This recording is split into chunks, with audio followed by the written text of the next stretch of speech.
Hello, friends. Sorry. It's hard getting, that's why we're not doing a premiere. It's hard getting going this morning. Hello,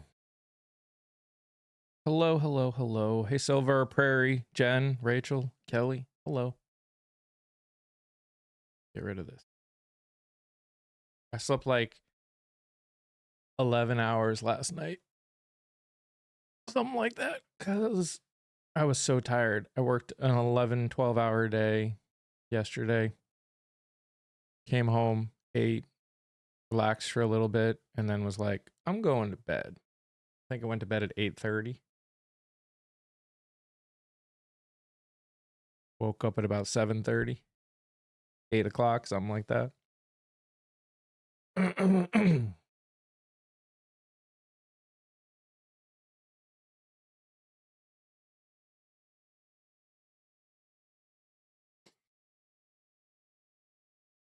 How was everybody's weekend?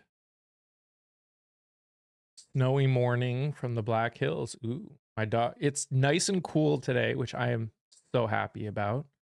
Dog and my brain woke me up about 6 times last night and this morning, so I feel you.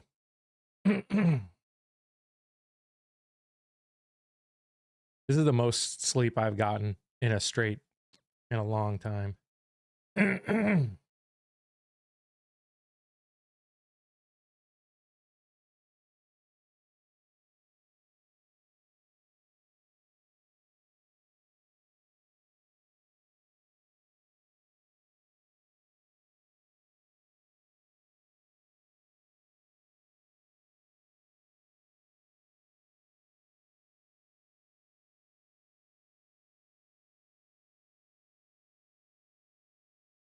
Thank you. Hey, Summer.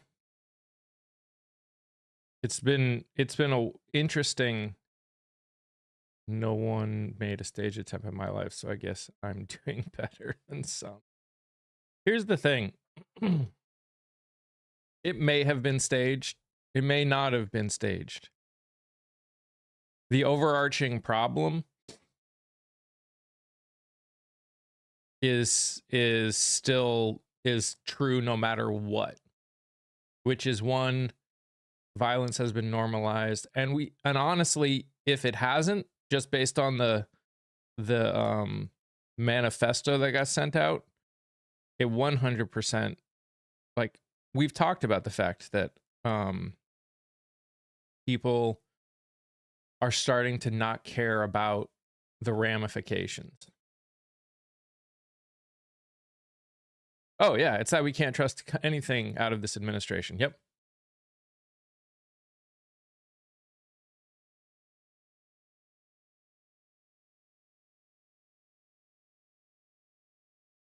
Or mainstream media, if we're being honest.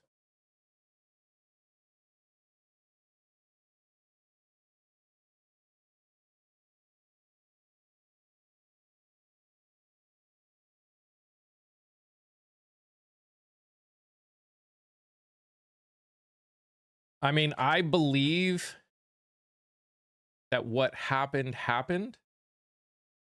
Oh, it's just allergies.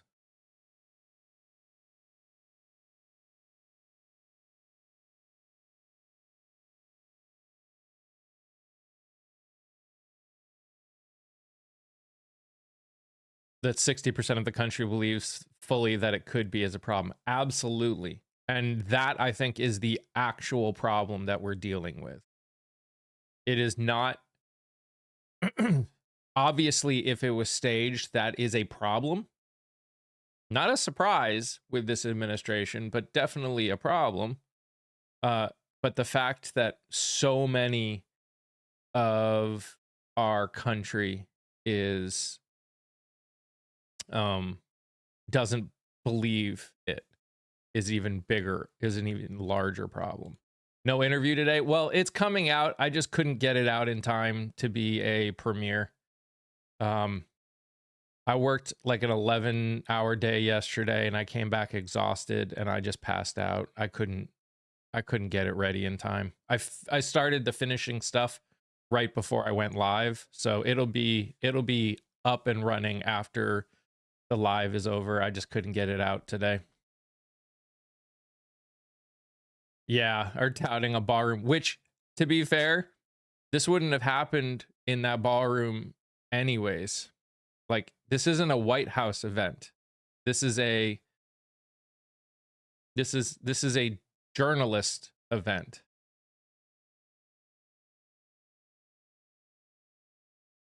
But, you know, I mean, it was not a surprise that he said it. Literally, before it was even announced, I knew that something was going to be said about the ballroom when he addressed the country.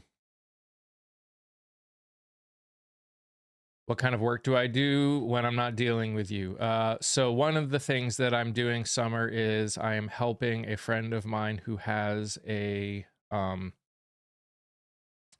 acting studio, and we've got a show this Friday and Saturday that I've been working.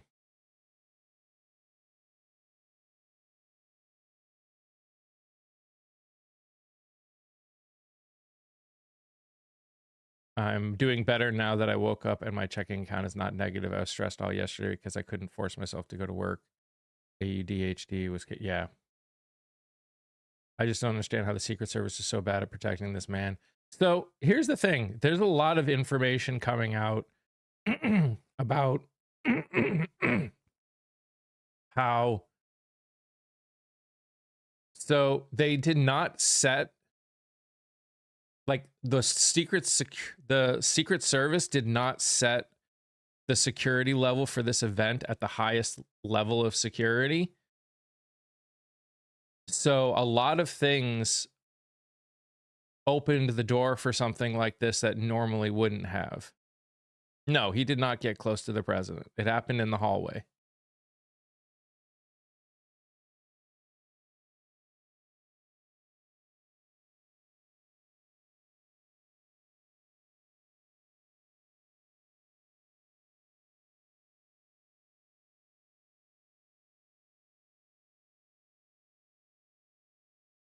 I mean,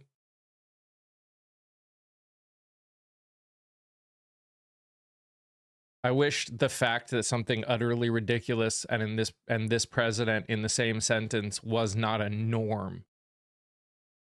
And again, I think, as you said, one of the biggest problems that we have now is no one trusts this administration, anything they say. No one trusts anybody. Also, I think the other issue is, assuming this is real, and, you know, there's back and forths on this, but assuming this is real, this is another example of the fact that people are doing things and not trying to get away with it anymore. Like, it's not like people are breaking the law, trying to sneakily break the law.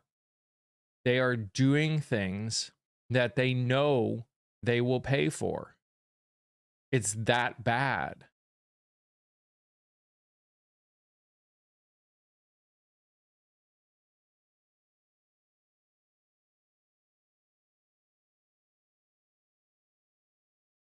It's ridiculous that Secret Service didn't set this as highest security level with POTUS and the next two in the line of succession. Yep. Yeah.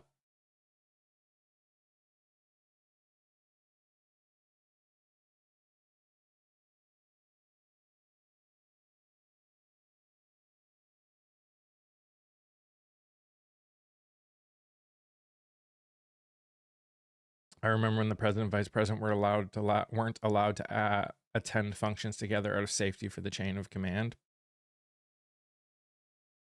I mean, again, who's surprised with this administration? Did you guys see the first video that has actually, like, seemed to have gone semi-viral on TikTok and sort of on Instagram? For me, it was viral on Instagram. It was pretty wild. Hey, Jeremiah.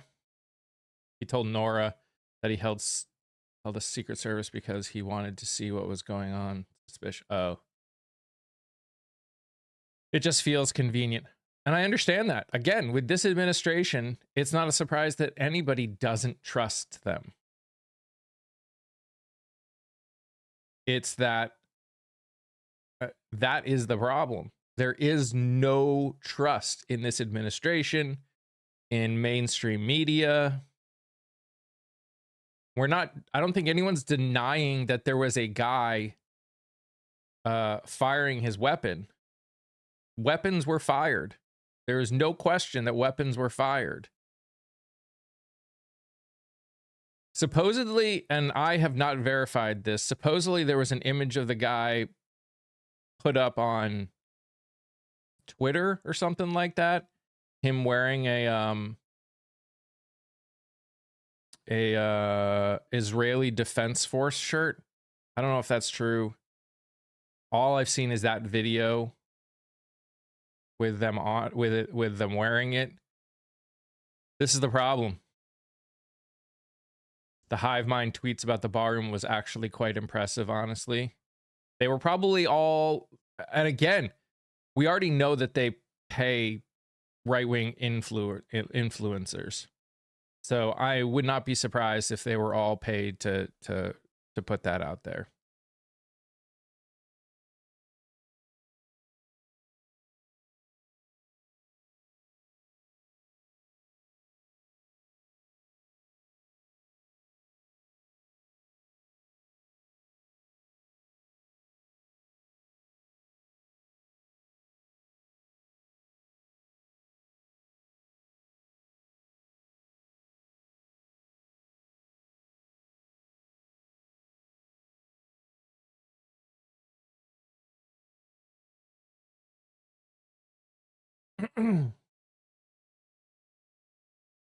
Oh, yeah.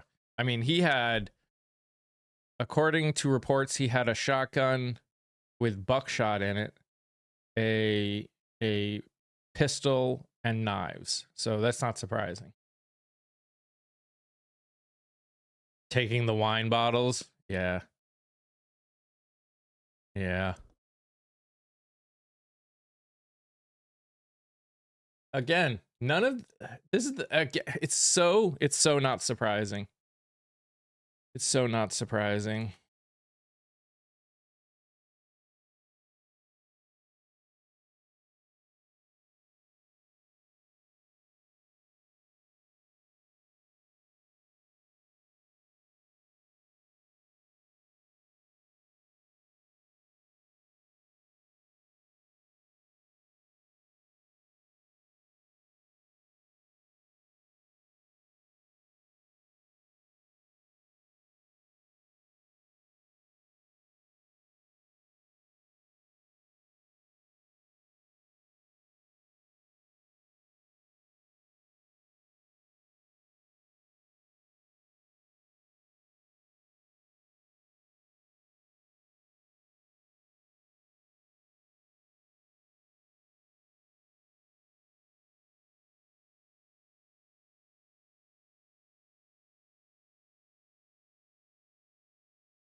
I couldn't believe the audience was just sitting there, somebody whisking off one of the heads of state. I'm on the floor.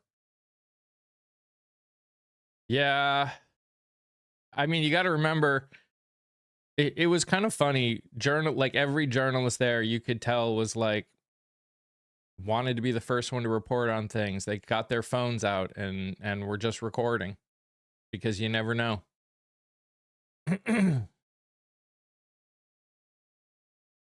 Secret Service grabbed RFK Jr. and left with his wife behind, running after them with zero cover. I wish I were surprised.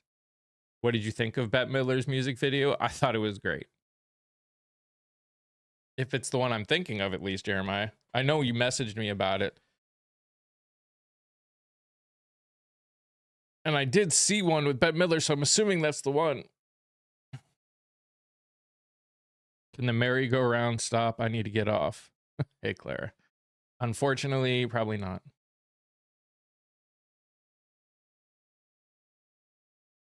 Oh, there already was a Lego video out. Lego video already came out. Yeah. I thought it was great.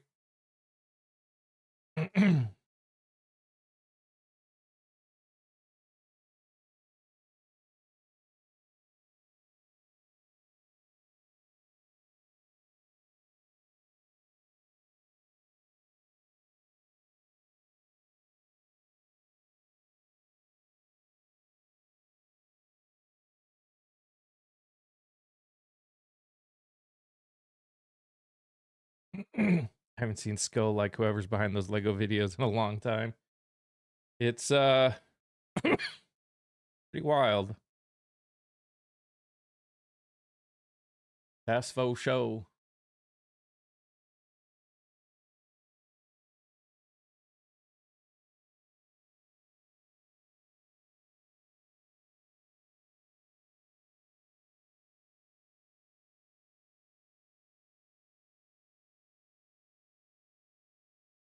So I don't know if you guys saw, for those of you that are on TikTok, I don't know if you saw the thing. Basically, so what I'm what I'm going to be doing is doing some fundraising for trips to visit some of these candidates live and do some or in person and do some recordings with them in person. Some people have already given towards that, which I'm extremely grateful for. But basically, I'm doing what I'm calling like a progressive fundraiser. Basically, the more I raise, the more trips I can take. And you're going to see all the trips that I want to take and how much we need to get to in order to cover my ability to do them. Speaking of my TikTok videos, wide perimeter of Cole's home. No one following up were the oddest things to me.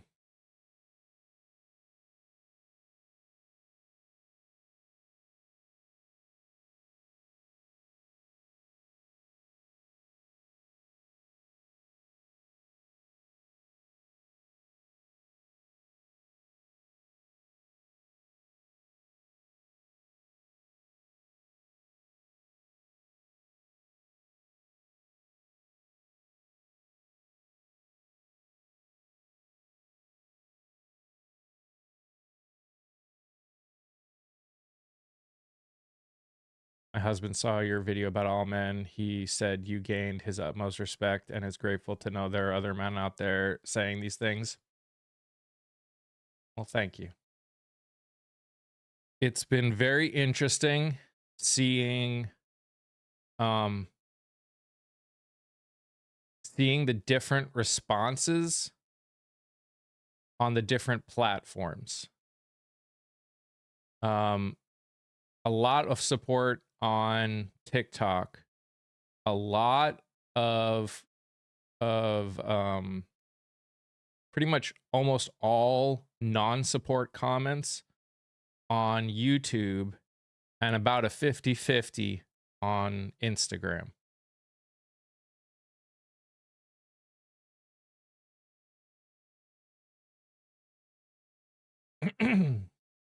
Oh, I don't think any president should be as old as the current president is. None. Don't care which side of the aisle you're on.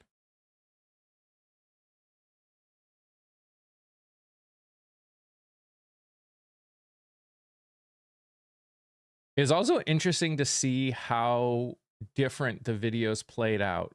So like on TikTok, the videos got almost 100,000 views. On Instagram, I think it's got I think it's at like 20K, give or take. Yeah. About 20K.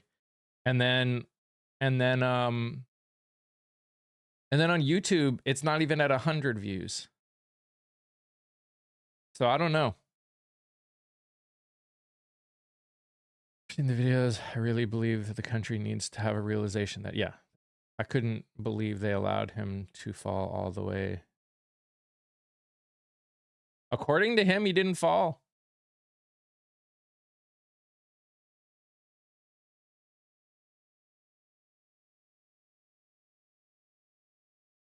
I think part of the problem is a lot of people that end up agreeing with the content don't comment. The only people that tend to comment on my videos on the tube are ones that disagree with my content. I'm just telling you what he said. I'm not telling you that he's telling the truth. I know that he's a flat out liar in every sense of the word. So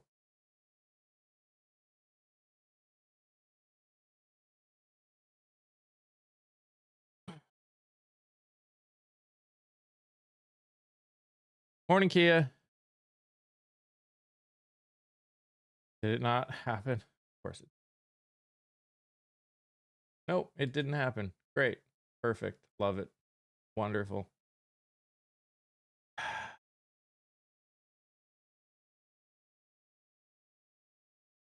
don't know.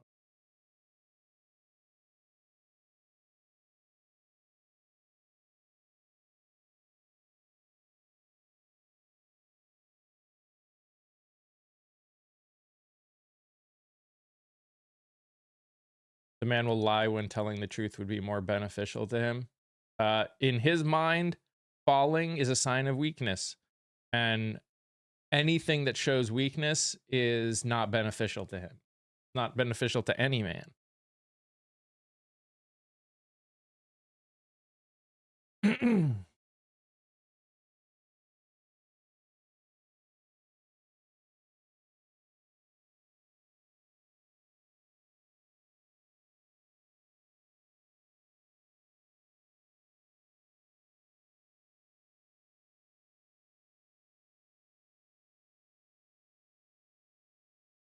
I think one of the things that the video that going crazy on on TikTok and on Insta showed me is that a lot of people don't I think a lot of guys think that this is a much smaller problem than it is, and that people don't understand that when you're talking, when someone like me comes out and says it's all men till it's no men, I'm saying it not that I believe it, because obviously I don't think I'd like to think that I'm not a bad guy.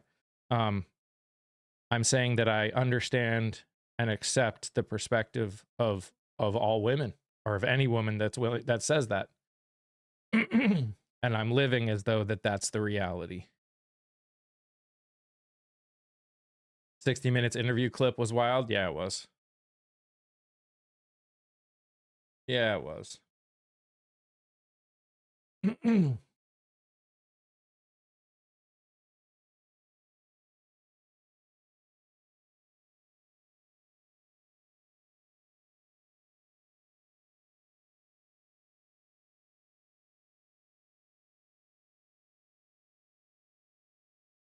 Morning, Ziggy.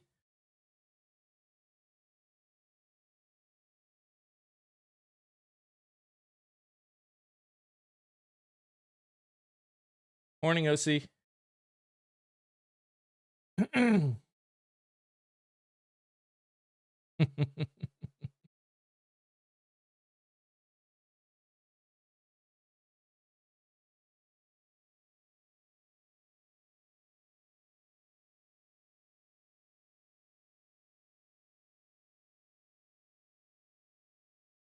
I mean, he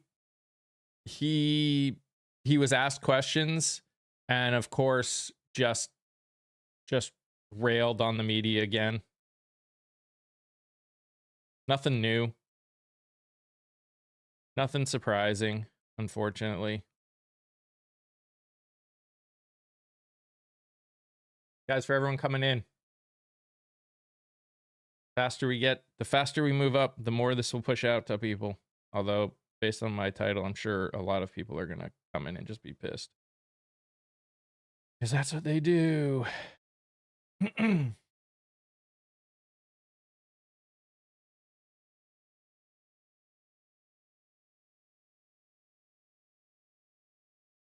Hey, Mama Bear. Thank you, Jen. Thank you, Kia. Thank you, Ziggy. Thank you, Mama Bear.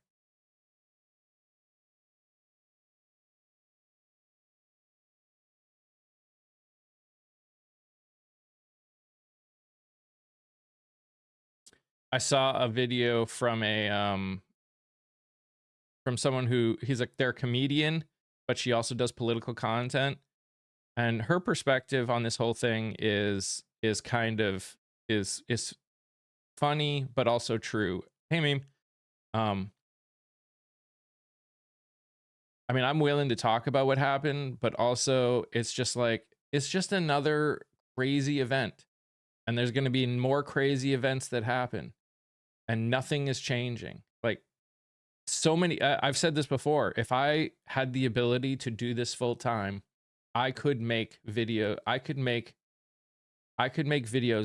non-stop about the crazy shit that happens every day. Thank you, Kelsey.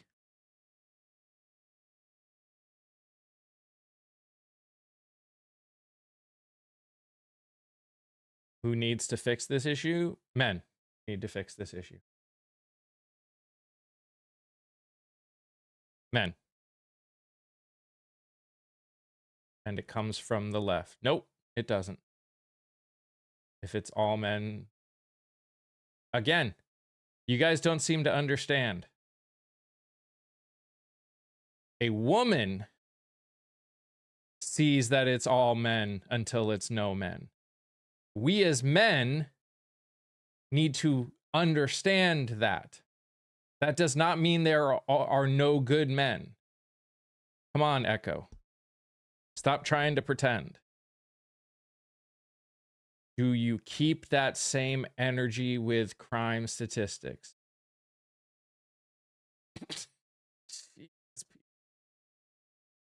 But the title says it's all men till it's no men. It's true.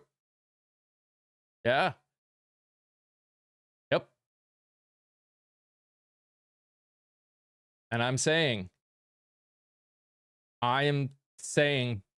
by doing this, if you put me into that category with other men, that's bad. Why should I be obligated? Because you care about women. That's why you should be obligated.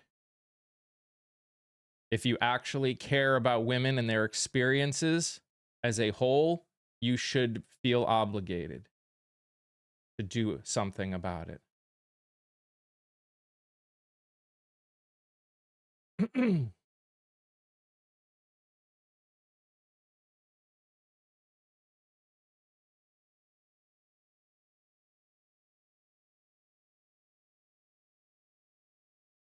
How do you,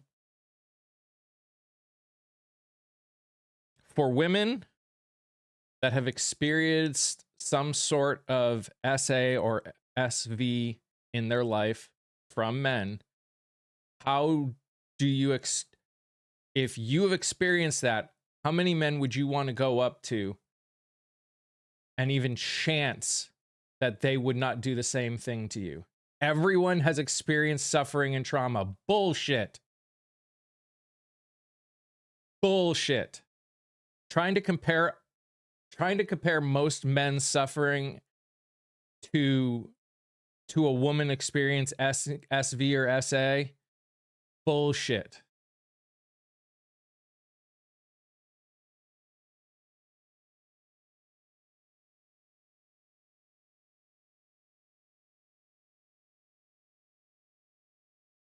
Hey, Lewis.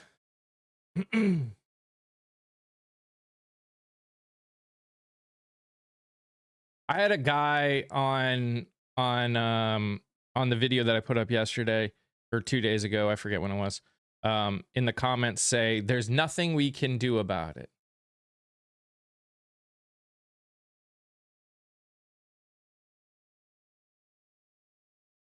Thank you, Debbie.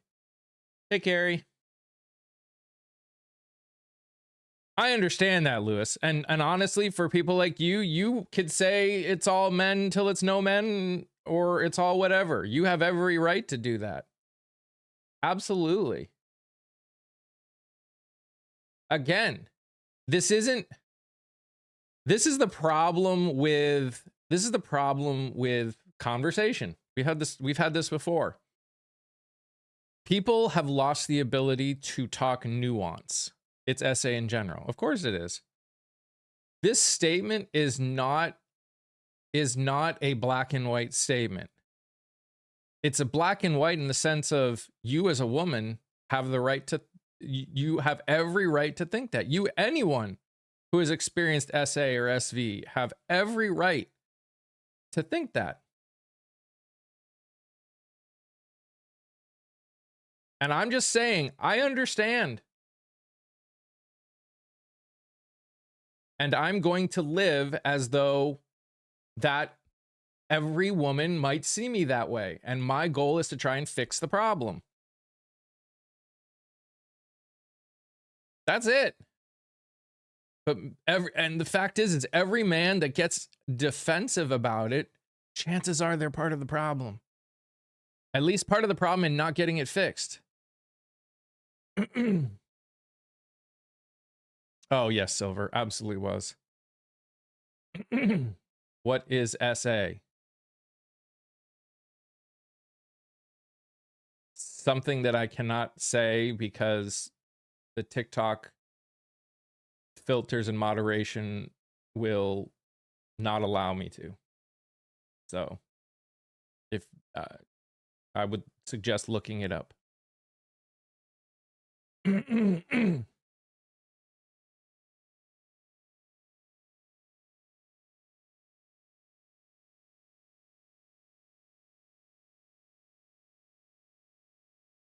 James.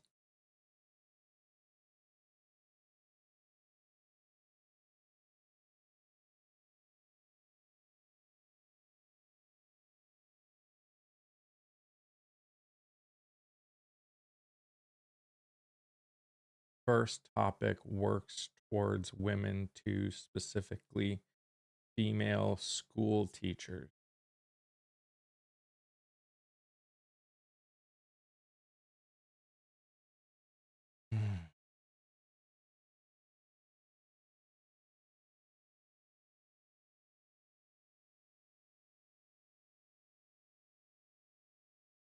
And what? And also, hey, Vonda.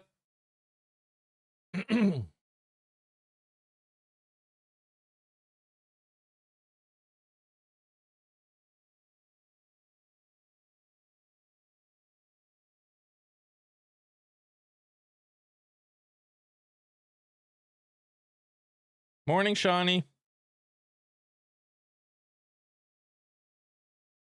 The locker room talk excuse makes me. Oh, I hate the locker room talk, man. What the hell? Get over it. Nothing can be done because nobody's trying to do anything. Exactly. Or at least not enough. There are definitely some guys that are trying to do something, but definitely not a majority.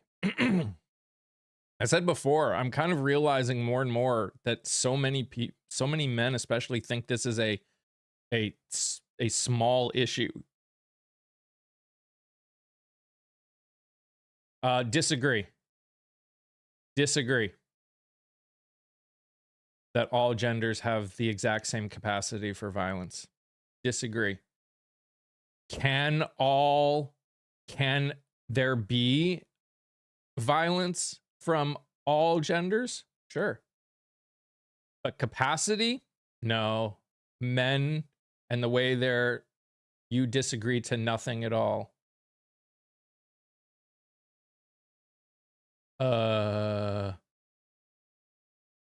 Your statement doesn't make any sense.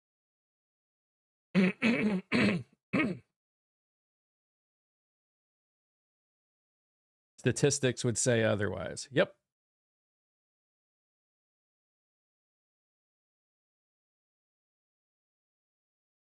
Morning, Aaron.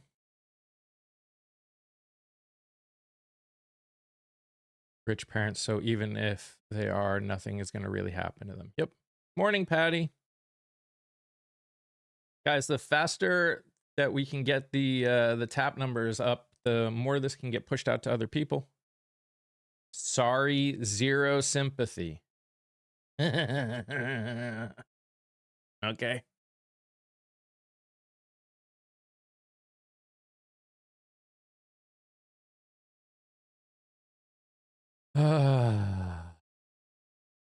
Morning, Stu.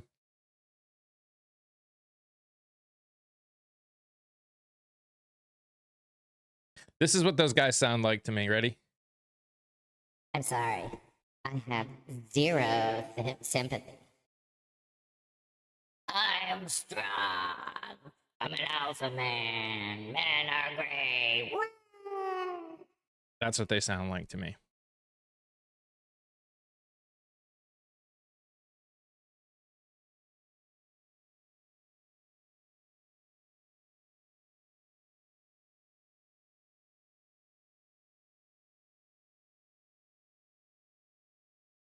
I'm a play with the trolls. Yeah, I got time and I'm petty. Yep.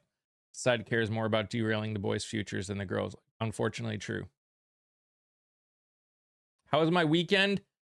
Insanely busy. It will never be no men, sadly. I very rarely will use that word because assuming you understand know the future is impossible. But the point is not again, the point of the statement is not the actual reality. There are good men out there. It's a state of mind. And it's a state of mind that I, as a man, understand. And that is the point. I live my life and interact with women with the knowledge that for those women, it's all of us till it's none of us.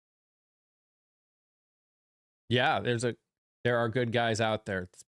Yes, I would like to think so. That doesn't change anything.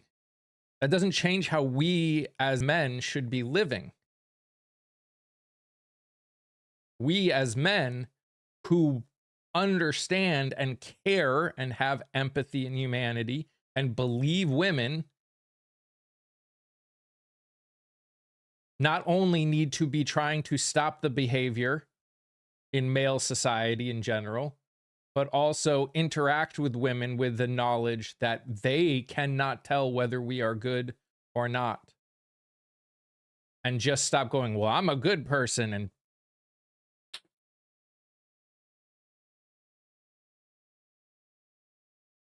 normalize this.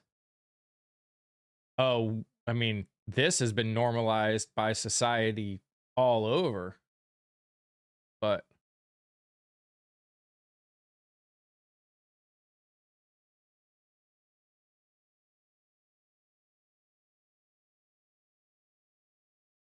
I guess I maybe don't understand the statement, Donna. The more I'm looking at it, I'm not sure I understand what you're saying.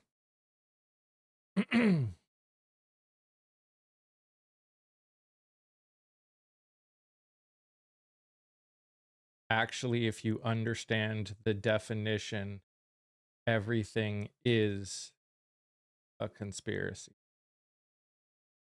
Okay.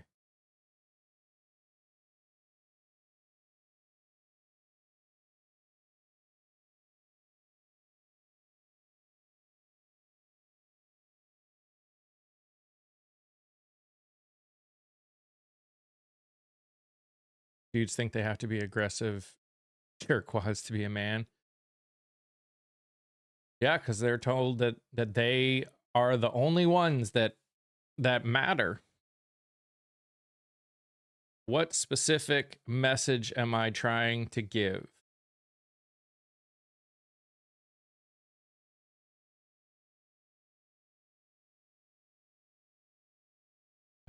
Specific message. What? I'm confused.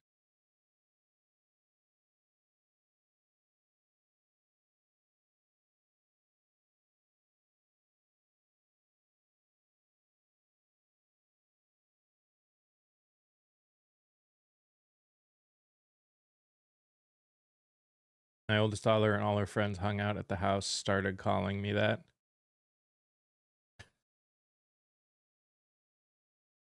It's simple. Don't be a Richard.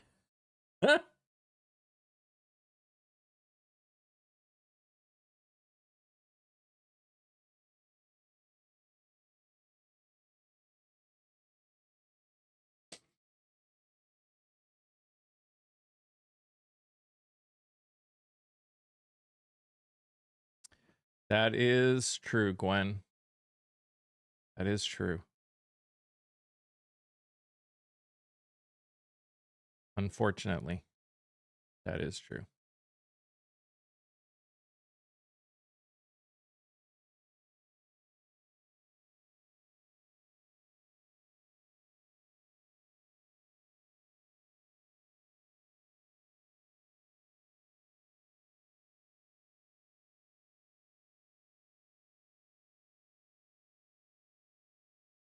I felt reality mixed.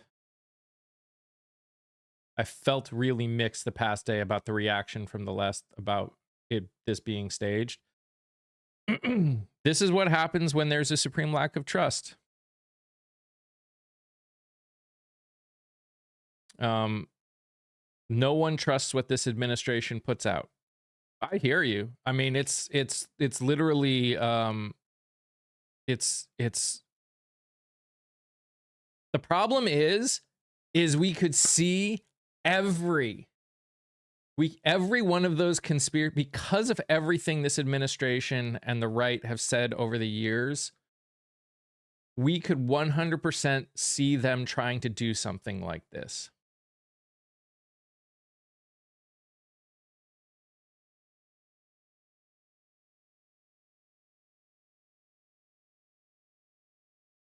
That is the problem. Like, as much as there is a part of me that knows this happened and knows that Americans have been pushed to the brink, because we're seeing it across the nation where people don't care if they get caught anymore. They know they're going to get caught and they don't care about the consequences because they've been pushed that far. I could also see this administration trying to do something like this to try and get their ballroom built for whatever reason. Like, they're that dumb.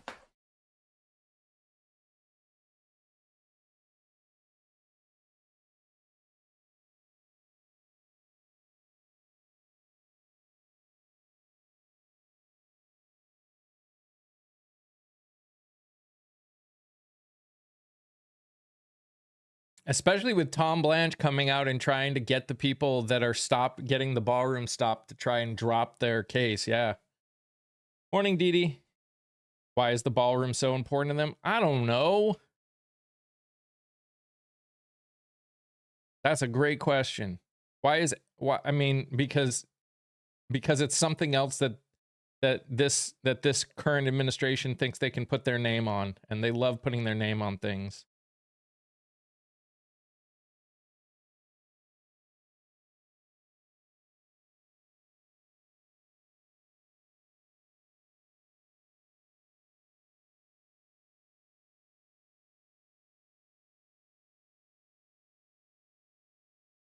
How the heck did the National Guard get there so fast? As far as I know, the National Guard is still like located in, like, is still out in DC.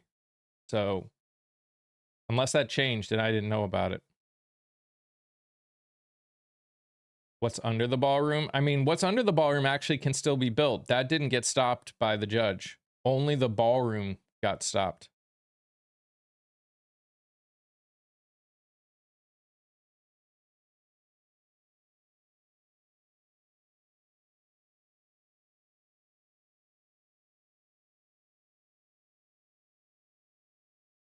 They're already still able to build the military stuff underneath. Yep.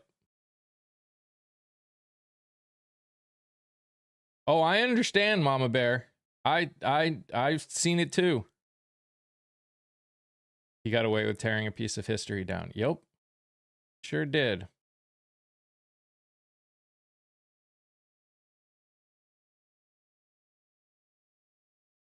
It may have been, Vonda. At this point, the problem is no one trusts anybody.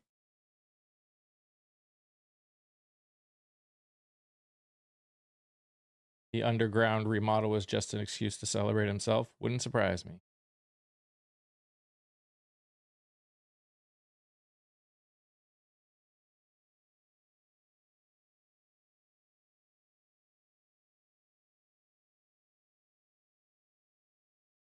I still think they want us to use the ballroom to build a bigger high-tech bunker to I mean, don't they have to build the underground stuff before the ballroom anyways? Yes. Yeah, they would have to no matter what. At least the framing of it.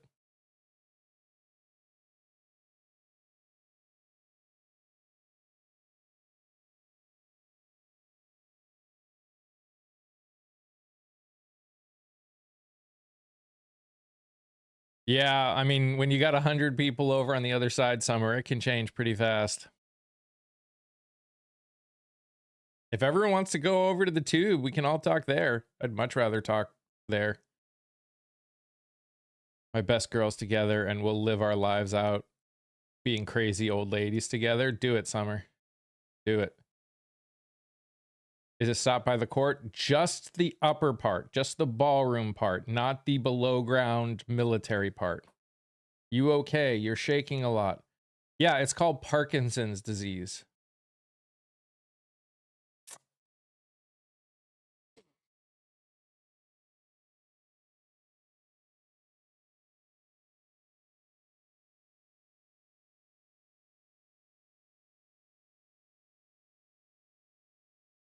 Hey, Mama Bear.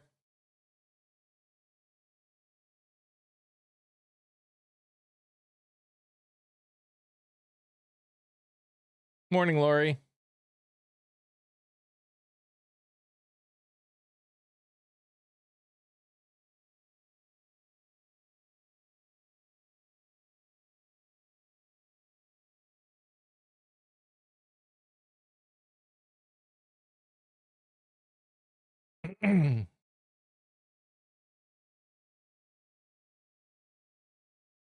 It also gives him a place to hide when he doesn't want to leave office. That's true. Hey, Ambrosia.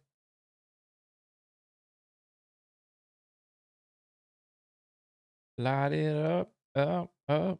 Caramello. I can't believe how many people blindly follow him. True. It's true. It's true. I can't believe how many people blindly follow anybody. Like, the amount of people that blindly follow anybody and anything in this country at this point especially is wild to me. No one should blindly follow.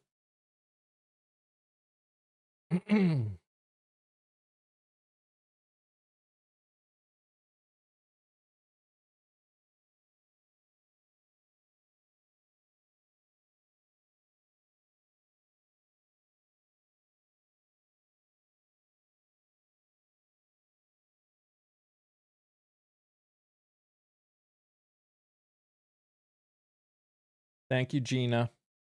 And Amanda, I'm sorry I missed that. Hello, thank you. Dee Dee, guys, for the heart me's, thank you. Jesus wept. True. Thank you, Carla. So I found out today when I was opening up everything that I have gone live for 40 weeks in a row. There has not been a week in the last 40 weeks that I have not gone live. Thank you, Gina. Thank you for being a silent watcher. And thank you for saying hi. I appreciate it. This was so saged. You know, it may have been. And the reality is, Laura, is there is no way for us to we don't trust this administration so much, and we could see them doing this so much that whether it's real or not, you cannot get past it. Thank you, guys. I really appreciate all you everyone who has just been watching and supporting, coming out and talking. Just so you guys know, one of the things that I want to do starting this summer is if you don't know, I've been interviewing people over on the tube and posting them daily. I want to actually go and interview some of these people in person. Obviously, that takes funds. And I know funding is tight for people, so understand that I'm not going to sit here and say you must if you can. But either way, I'm going. Maria. This is pointless talk as usual.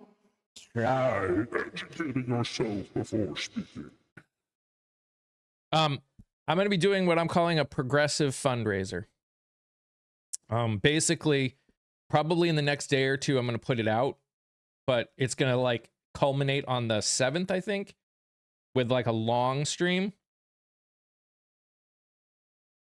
Let's get the go. So that is what I'm going to be doing. Basically, I'm going to be creating a thing to help get funding for it. I'm going to go to Virginia, New York, Montana, Texas, Oklahoma, Florida. Like there's a lot of Cali. I would love to go. I have people there. Sorry, one of my heroes got arrested the other day. What hero? I mean, I know what you think is my hero, but where in New York? I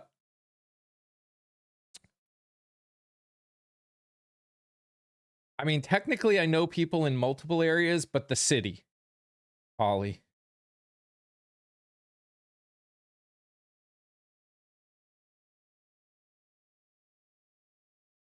Another Reddit moderator gone. Well, good thing I'm never on Reddit, so I wouldn't know. Do you think you're being funny? Is that it? Do you think you're being funny? I'm so sorry. One of your other heroes got arrested. Another Reddit moderator gone.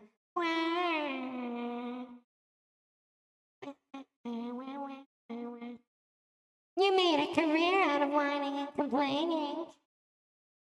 I should know. I do it all the time. Yes, make some sounds and see if that helps you. You got it. Thank you. Woo!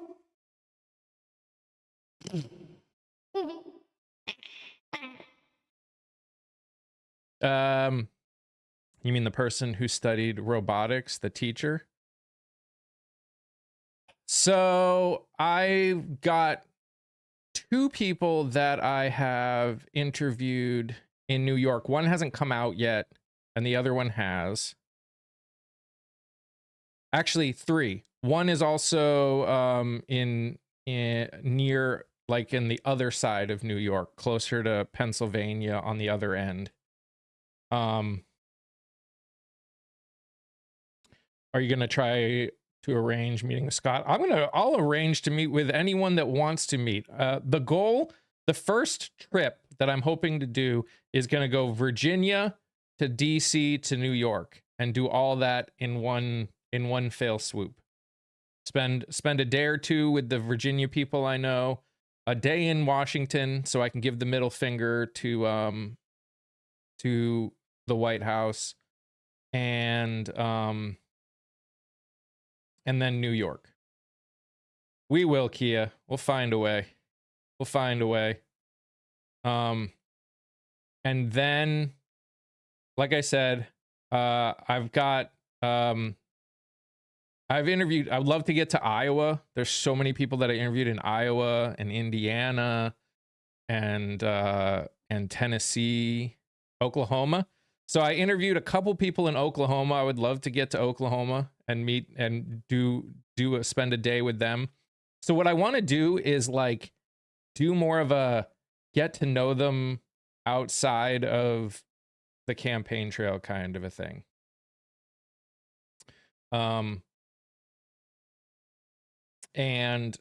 But also like go out with them and talk with their constituents. Tufu, what has this administration done to deserve any benefit of the doubt? I hear you, Tufu. They haven't. That's the answer to that question. They haven't. Trump is suggesting changing the name of ICE to NICE, so the media has to say nice agents when talking about them. That doesn't surprise me.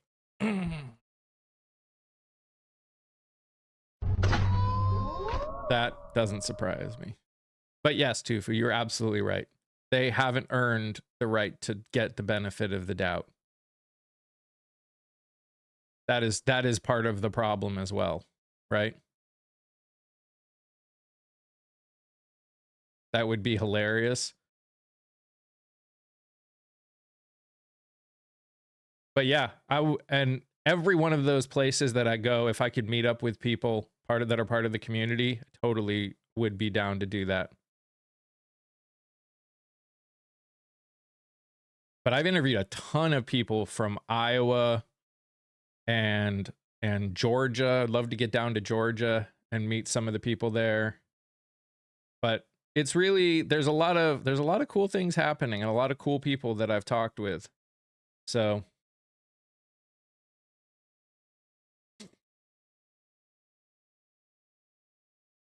basically I'm looking at how much some of these trips would cost, and I'm going to put different prices, and basically the more I raise, the more trips I can go on.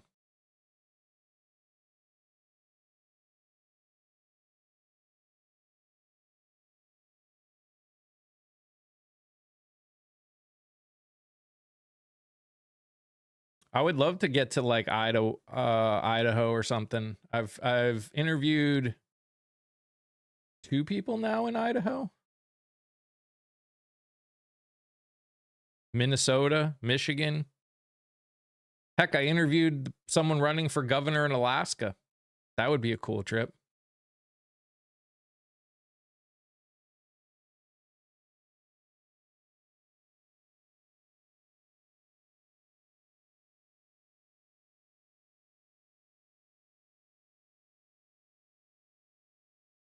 I appreciate that, Summer.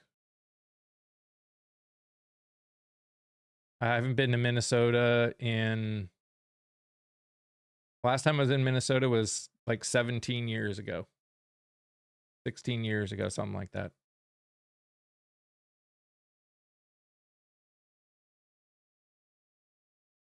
Not sure I'd want to live there permanently, but it's a good trip. Yeah. Yeah. Community people can come up if they want.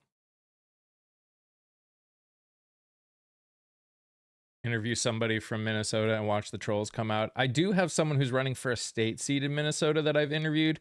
I haven't been able to get anyone who's running for a federal seat in Minnesota. Only one person state. It's so interesting, the people that are like you can tell the areas that there's feels to be a bigger push. I'm getting a lot. There's some states where I'm getting a lot of people that are interested in talking, and some states I'm getting hardly anybody. Come to Canada. I mean, that would be cool too. Hey, Kia. Hey, brother. Good morning. Good morning, chat.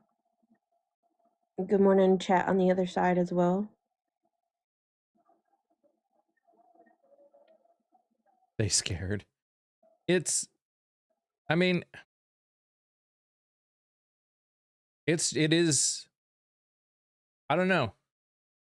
I think that one thing, again, that I'm noticing a lot also is how little we've put into our state seats, like the seats that states are, like the people that are running for state seats, and how much more we need to pay attention to those. Because I have a lot, like you're going to see a lot of videos coming up within the next couple weeks of people that are running for state seats, because a lot of them aren't running, like a lot of them are Democrats running in very red, in areas that are red, where Republicans are always like the only ones running, kind of a thing. So they didn't have any primaries to worry about. So you're going to end up seeing a lot of people that are running for those seats coming up in the next few weeks. Like I've got a ton in Iowa and Georgia, especially. Like Georgia's been doing a ton of work. I think everything that's been going on has made this cycle like just so different, I think, comparative to how it's been in the past. And I've been hearing, and I'm curious to see if more people who are registered Republicans, not MAGA, but that are registered Republicans that are gonna quote unquote break that what's the term they keep calling, identity politics stuff, and vote to be able to stop. Like, I actually listened to while I was doing some stuff, I was listening to, I think it was Diava, and she was talking to this gentleman, and I've heard her, like, this dude used to be a total dick, and just all the things. It was really refreshing to hear. Like, he was like full out, I'm a MAGA, that kind of person. And he was sitting there talking about how things, I don't feel empathy. Let me say that at first, but Mhm. it was refreshing to hear him talk about, the reason why the gas prices are so high and they don't need to be, and this war stuff, and how American citizens are being harmed from all of the things. And he was like, I didn't see it. I didn't, like, pay attention or believe it. And he's like, and now I do. And he was saying that he's gonna, and Diab was like, you don't have to change your party affiliation to vote for somebody that better represents you. Yep. She's like, you can maintain, if you want to consider yourself being a conservative, you can still do that and still vote for people who are going to help. And I think part of it is there's so much indoctrination. It's Yeah. like not just in church, but just so much stuff. There's so much indoctrination that I think we just don't realize, because when you grow up in it, you don't see it. Here's the other thing. So, I mean, I've talked about how identity politics is so, and that's one of the things that I ask everyone. You'll notice, you'll see a lot more of it, especially you can tell the later ones, the later interviews, because you're hearing the responses change a little bit. Um, a lot more people that have been historically conservative are willing to talk to these progressives that are running, um, in a way that they probably wouldn't have 2 years ago. Um, will that mean that they will vote for them? I don't know. We'll have to find out when the time comes. But the reality is unless you are like a diehard MAGA, they're like these people that have like, I've voted Republican my entire life, but um, I'm probably gonna vote for you because you actually are talking you actually are talking sense, and you actually it's not about what other people did wrong. It's about understanding the problems that we're experiencing and what needs to happen in order to fix those problems. Um, the fact is most, especially in these Republican controlled states where a lot of these people are running, as you know, first time a Democrat has been running in that space for for decades. These people haven't they haven't held town halls. They don't answer the phones of people that contact. None of that. And there is a shift happening. Will it be enough? I don't know. We'll have to find out. The fact remains that as a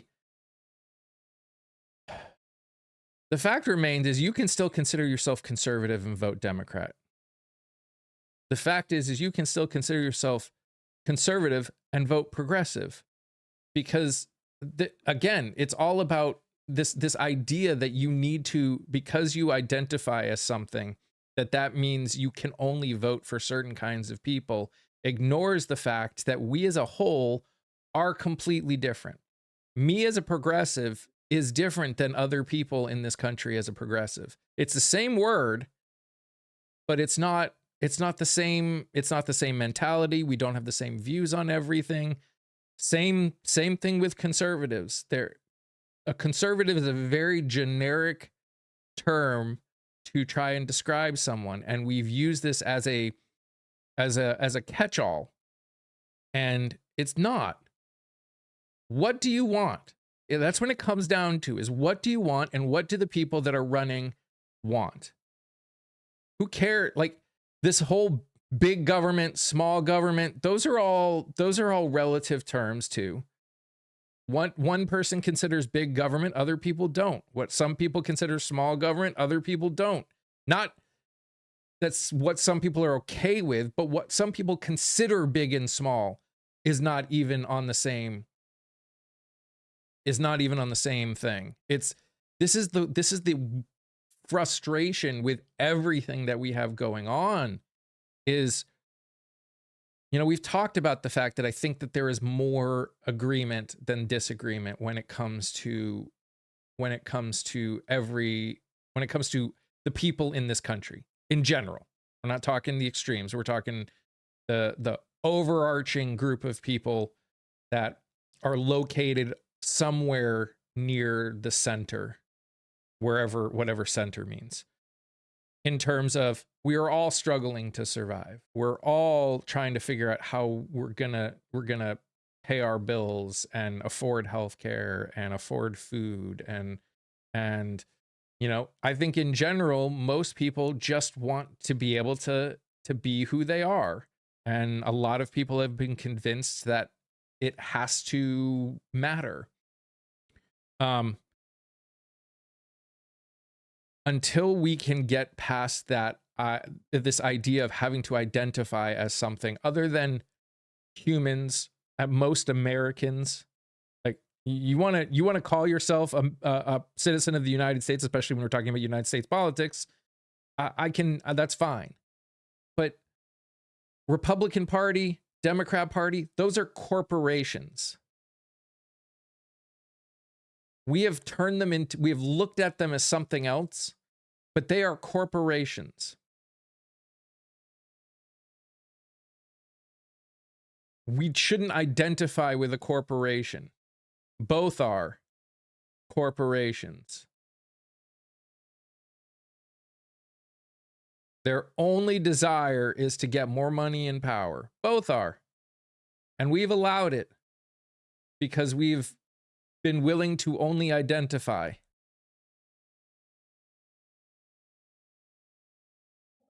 I hope, the one thing I hope is that I just wish that conservatives would understand that that term, like conservatism in and of itself, if you want to be a conservative, just know that that means you don't want progress. Like, because conservative is holding on, keeping things the way they are. It doesn't mean to move forward. And I wish people would understand that for conservatives, when has voting for conservatives like ever helped you?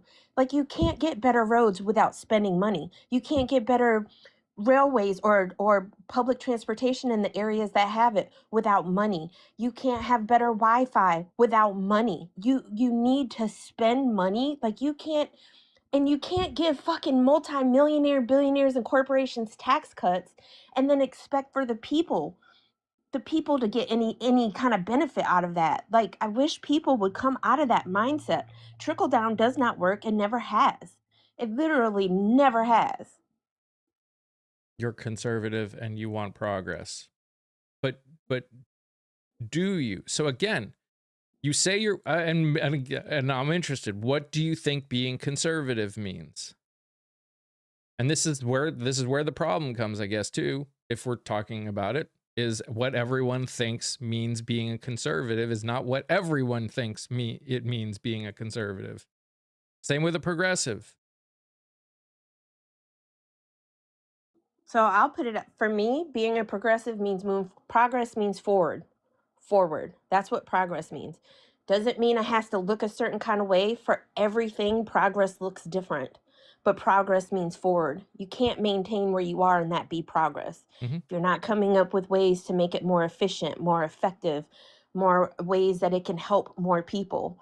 If it's not about that, if you're more worried about what people are doing in their bedrooms, how people, what gender they consider themselves, all of those kind of things, those have nothing to do. Like, I think that's the thing. It's like this, our politics, especially for the conservative, what I have seen, and this is my opinion, no one has to agree with me, is there's so much hate. There's so much hate. There's so much just prejudice. There's so much bigotry. There's just so much wanting to hold back. And it's just like so many people, like when you hear people, when they talk to people who support him, and one of the first things they say is immigration. Well, do you not understand? Like,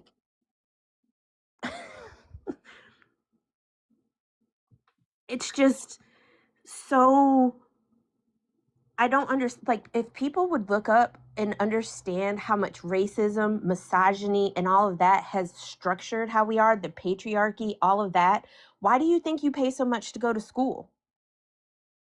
Why do you think that people pay so much to go to school? It wasn't because all of a sudden somebody decided it was a good idea. It was to try to keep black folks out of going to school. Hmm. Try to keep, what do you think? Why do you think you're sitting there?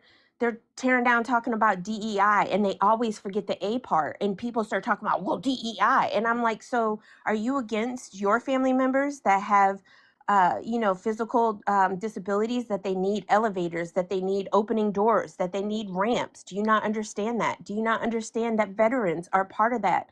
Do people not understand the reason why all of those things had to be put into place in the first reason? They, it goes back to some of these other conversations that we've had about some of these things like OSHA that exist. They or the ridiculousness of the potential Voting Rights Act decision coming from the Supreme Court. There are people that think that this stuff doesn't exist anymore and there's no need for them. So that is what they have been taught. That is what the country has been taught. We've been taught. I remember being taught that that racism doesn't exist anymore. I remember it. Like, I Yeah. don't think, oh, I'm sorry, Tiffany. I didn't, Oh, go ahead.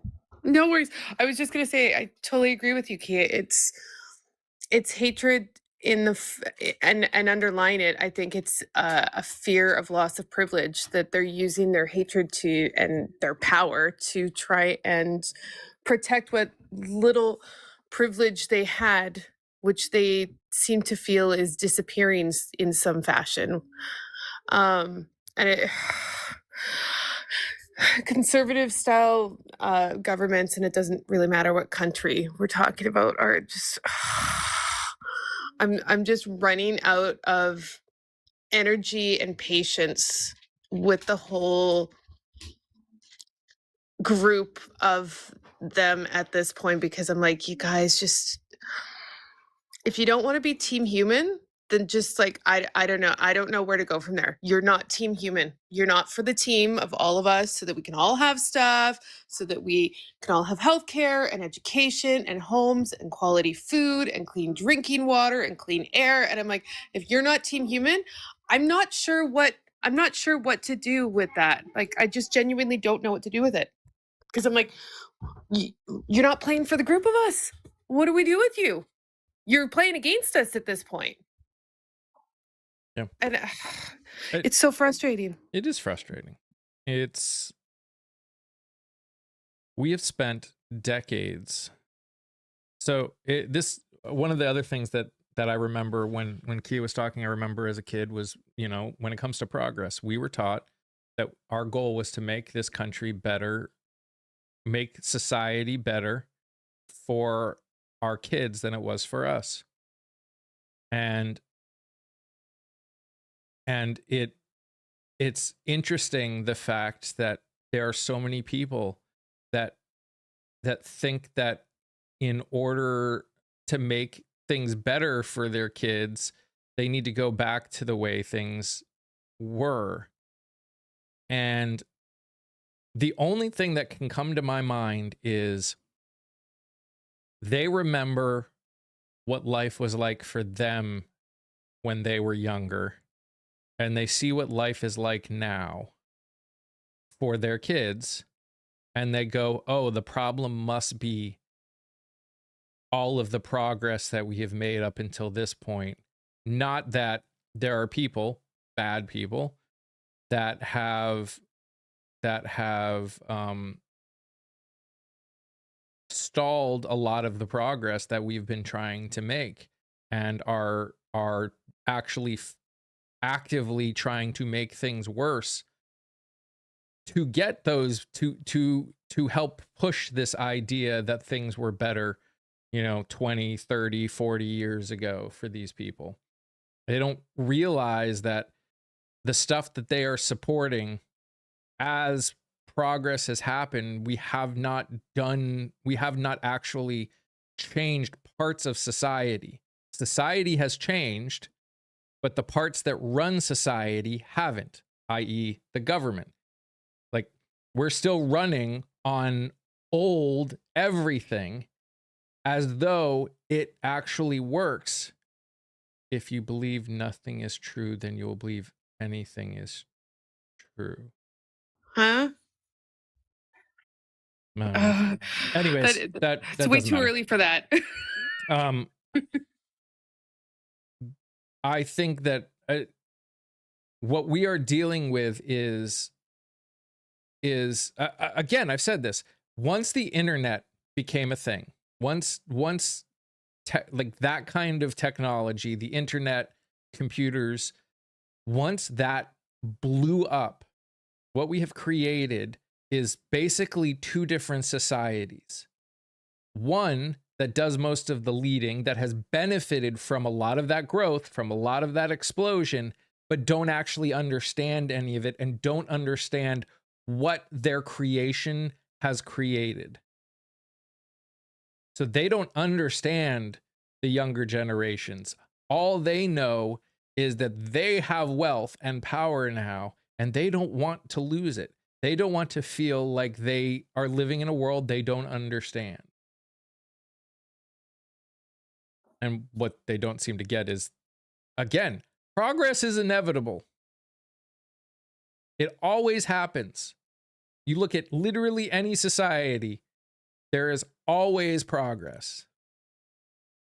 Except for when you have the top actively pulling back and trying to regress. Sure. That's the harmful part of it. There should always be progress. There's a reason why we're so far behind the rest of the world, because look what happens when you get these folks who quote unquote are conservatives in office. What happens? Like, you can see it in the numbers. It's not even about feelings. If you look and you go back and forth between the starting from like Reagan on, and you start watching the wealth disparities in between when you have a GOP president versus when you have a Democratic president, and what happens when the conservative folks. And then you see what in these states, when you have these people who are quote unquote conservatives and all the harmful things they're doing, and you look and you see how far, like, where are they ranked in education? Quite often they're at the bottom. Their kids are suffering. And that should show you when you're sitting there doing, and Baku, please. Jesus. Hang on. They're like, yeah, keep going. That's not Wafi, Catherine. Wafi, unfortunately, passed away in a bad accident 2 weeks ago yesterday. That's in Baku. That's the big boy of the kitten group. But yeah, it's just, I think, Mike, it's just so, and I think it goes back to where we have to learn about the why. Like, my brain, the way my brain has worked, I've always been a why person. You can't just tell me something and expect me to believe it, understand it, get it, hold on to it. I need to know why. I was that kid. Why? Why is it that they feel like you were saying, Mike, you thought, they were teaching that, racism had ended and stuff. Do people not realize, like, a lot of these programs, like what RFK is doing and cutting all these programs and all of these testing things, do you not realize how many of the diseases and stuff they want to cancel that are more prone to be in, like, Black spaces, BIPOC spaces that affect those, like stuff like lupus, stuff like sickle cell? When you're cutting all those things, there's the racism. They just changed the racism. They stopped burning shit in people's front yards and walking around with sheets, and now they do it in deceitful, nasty, disgusting ways that are just so harmful for everybody.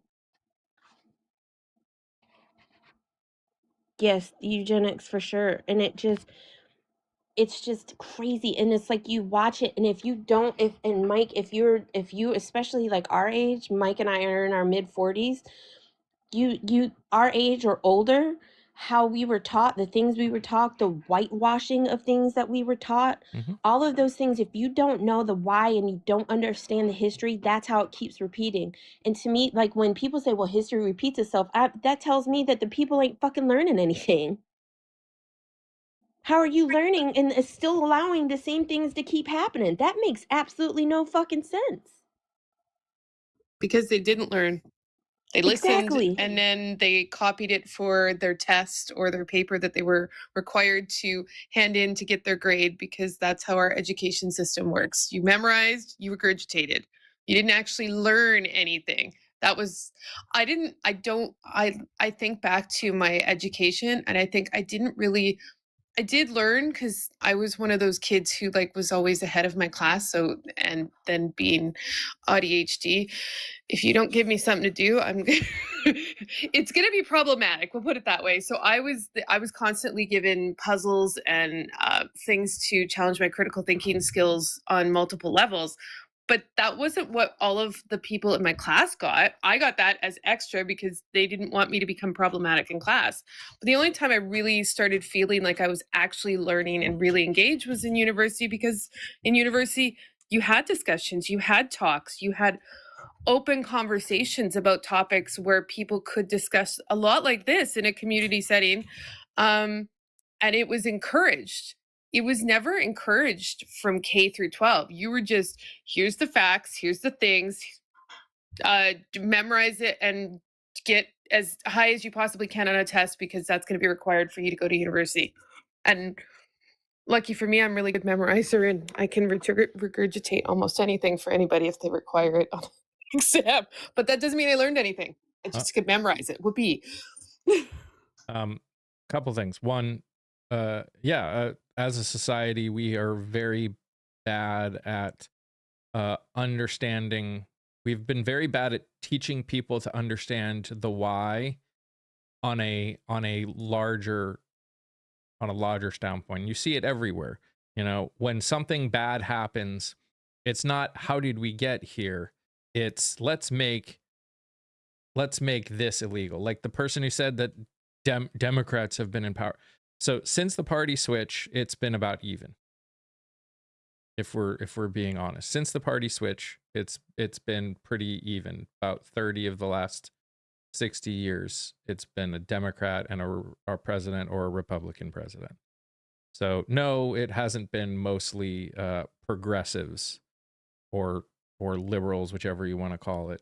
It hasn't been mostly people on the left side of the aisle in charge of our country since the party switch. And to put it out there, I don't even know if they're still here based on the fact that they're still not saying anything. Again, the statement, it's all men till it's no men, is not, I know that a lot of guys, especially, like when they see something like that, they look at it in a literal sense. This isn't a literal statement. This is how women see things right now. And I understand why this is how women see things now. Because of their experiences. Restore, goodbye.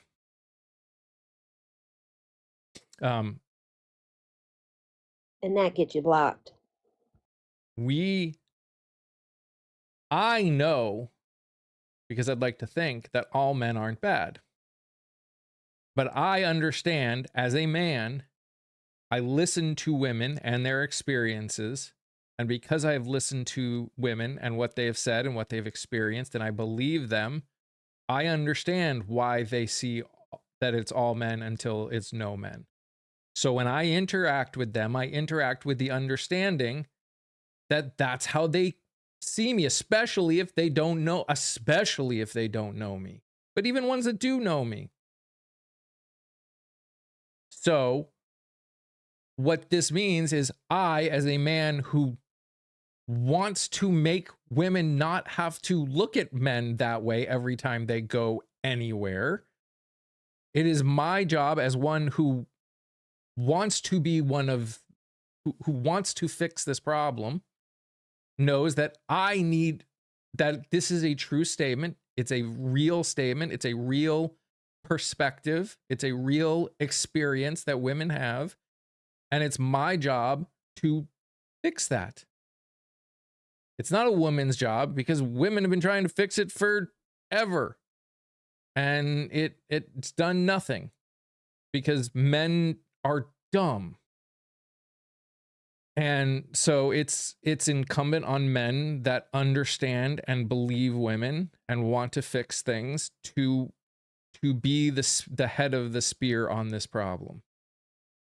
It's not about I'm going to say this for anyone who's listening that maybe is feeling, I don't know, uncomfortable. If you're a guy and you're feeling uncomfortable by this, it's not about you. That's the part you don't get.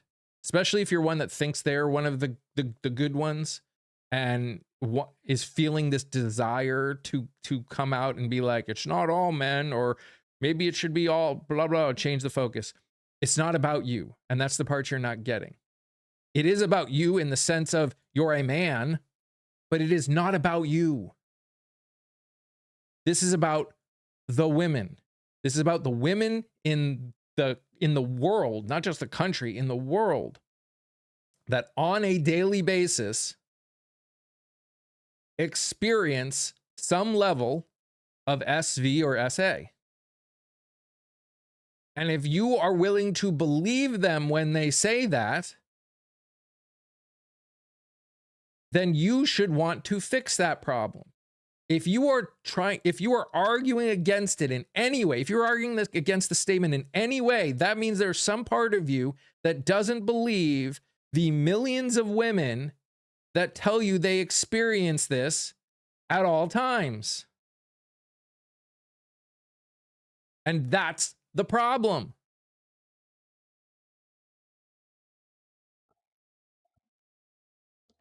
Jennifer, they're in, when you click on the little heart when you're doing your comments, they're going to show up in the super fans. And thanks for becoming a super fan. Thank you, Jennifer, for becoming a super fan. I appreciate you. Thanks, Jennifer. And I will say this too, Mike, and this goes to and I think that's the thing. It's like even the men, and that's not, and I think where people, and you're right, Mike, like people just take that statement so literally, and they don't, because they're centering themselves in that statement. And that's the thing, because even if you are a man that has been a victim, I know a few, more than one. I know a few. We don't know. At the end of the day, a woman still can't tell. She doesn't know that unless she knows you. All she sees is a man. And that's the scary thing about it. And that's not saying that all women are perfect. I'm a damn woman, and we are not all perfect. It's not about that. And if you feel like, just like when you say it's all white people until it's not, with the racism stuff, like you have to understand it's not, don't center yourself, because by you centering yourself, you're kind of proving the prompt. Sit in it for a minute. Why do you feel uncomfortable? What about it? Because at the end of the day, it's gonna take men. Like do you have a friend that's coming to you and say, oh, I did such and such, or I went to that website, or some kind of something along that line, and you didn't stop them or say anything to them in that point, in that moment? You are complicit. You are complicit, and you are part of the problem. Even if you never in your life ever harm someone, especially a woman or anything like that, you're still part of the problem if you're being complicit, knowing the other. Hey, Bab, can you mute, please? There's some feedback coming through. Did she mean to come up? I don't know. Did you mean to come up? That's why I always ask before. If it's somebody that hasn't been up, I always ask in the chat, because sometimes when they're tapping. Well, I'm going to mute her. There. Okay. Oh, I guess that means no. Because I know, especially if it's people that don't request on the regular, sometimes it's just folks tapping or what have you. But that's the thing about it. Like, you have to it's about men holding each other accountable. It's about men telling other men, like, hey, that's not okay. Did you see that video of that little, I'm going to say a boy. I've seen some people, I've heard some people talking about him. He was 14. That what he did to that young lady when he tried to get her phone number, and she told him no. Have you seen that? Where he was 14. This young lady, it was her and her friend. They were walking. I don't know if it was like after school or whatever, or to school or what have you. She had a backpack on. He was trying to get her number. He told her no. He body slammed her onto the sidewalk and then used his foot to the uppermost part of her body while she was still laying on said sidewalk. I saw it. And it just, oh my gosh, like the anger I immediately felt. What the fuck are you doing?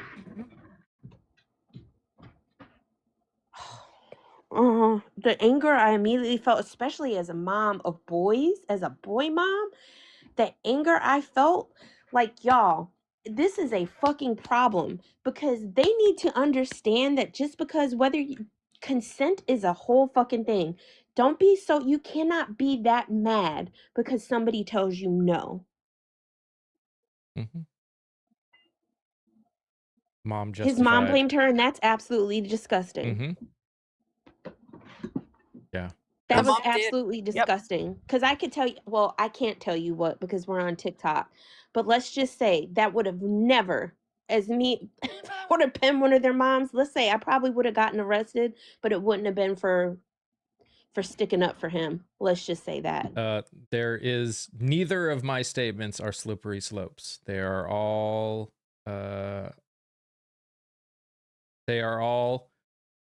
realities. And that's just absolutely horrible. You know, because I think it's like, and that's the thing. It's because I struggle sometimes, like when they're that young.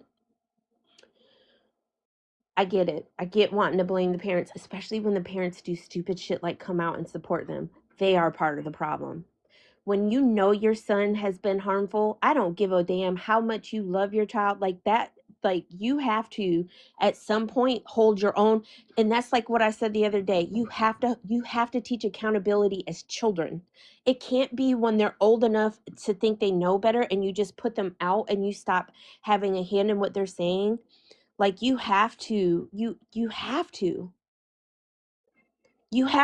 kids, and I mean, we need to start kids when they're young with consent. That even goes to sharing toys or not, taking toys, you know, trying to be included in places and different things like that. We have to teach kids to understand that no is not necessarily like a bad word. You know what I mean? Like, we need to teach them, and no is a whole last sentence.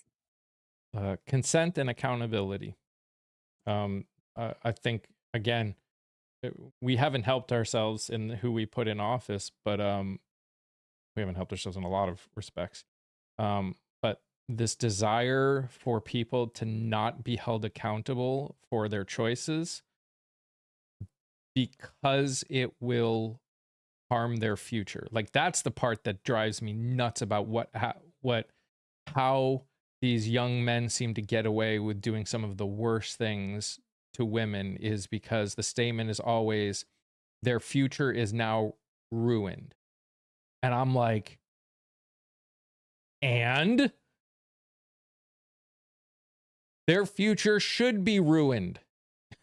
No offense. Absolutely. But I want, the other thing though, I want us to do, like, the reason I said my words are very, because at 14, they're a child. They're still kids. Especially because when it comes to black kids, when black teenagers do stuff, for some reason, the media and when people talk about it, they call them young men. But then it's like when you've got 30 and 40-year-olds, 20, 30, 40-year-olds in chats, they're young. You know what I mean? These are children. If they're 14, they're a child. If they're 15, they're a child. If they're 16, they're a child. That shit can't change just because of the topics we're talking about. Mm-hmm. If girls are 14, 15, they're girls under the age of 18. That was a boy. He was not a young man. I have young men, 19, 25, and 26. Those are young men. 14-year-old is still a child. And when children do violent shit like that, absolutely their parents should be held accountable in some way, shape, or form. How that looks, what that looks like, and especially when you're sitting there saying, you know, when you're, I don't know how any mother could see that and defend their fucking child, period. period. And that's the thing. I just want to make sure though, like when we're having those conversations, because for some reason, and I hear that talked about a lot, that when black kids do stuff, they're called young men. He was still a child. His mother should definitely, especially if she came out and she supported it. I haven't seen her response yet. Now I'm gonna have to go look for it. His mother and his father, both of them, need to be held accountable. How does that look? Does that mean schooling? Does that mean training? Does that mean, because I don't think that putting everybody in jail solves all the problems. There has to be more to it than just putting people, we have to teach them emotional regulation, and throwing somebody in fucking jail with no therapy, no kind of counseling or anything like that, and just expecting them, we're going to put you in jail. Hey, if that means he has to go to like a youngsters facility and then get counseling while there, absolutely. The mother also needs counseling, because it's not okay to say that stuff like that is okay. Mm-hmm.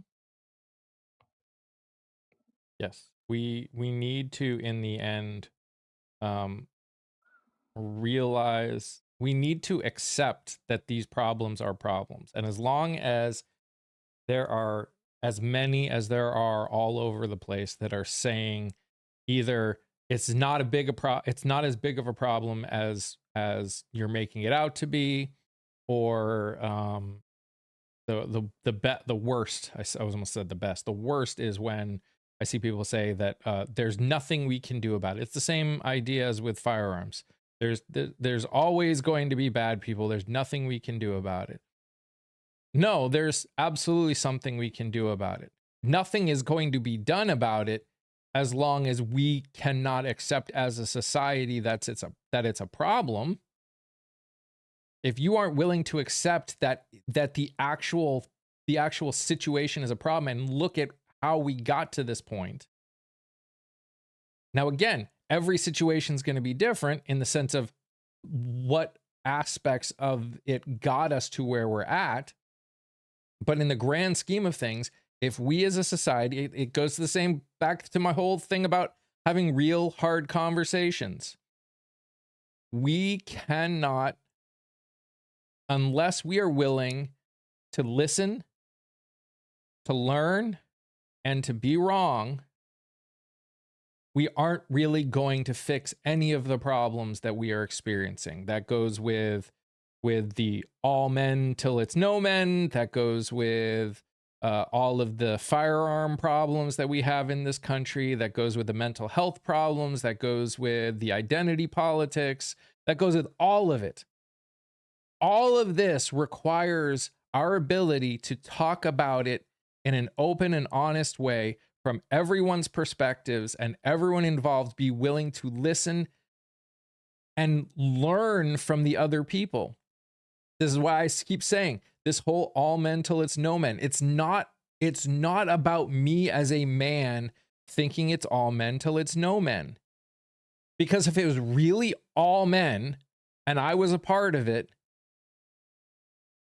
then it's over, like in the sense of if all men are literally like this. And again, we can talk about the things that even someone like me who tries very hard to not be like that has probably done multiple times in his career, in his life. If we truly believe that if there's a true belief from me, from my perspective, that it is all men, then there is no moving forward. This is a woman's perspective. This is what women around the world are experiencing and thinking.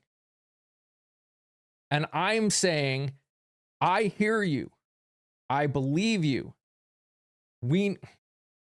By Chosen One, man, you only got one comment. I'm about ready to block them. You should.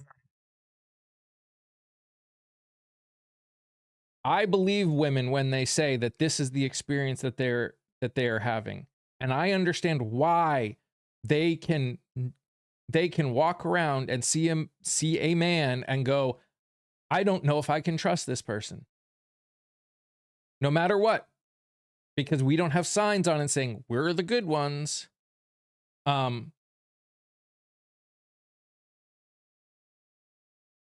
So that is what, and me understanding that that's what women see, and understand that men don't listen to women, the ones that are the problems don't listen to women.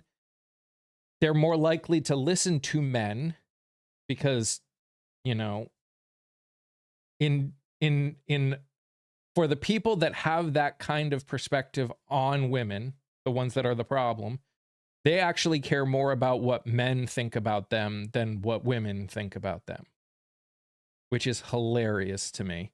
But that's the reality.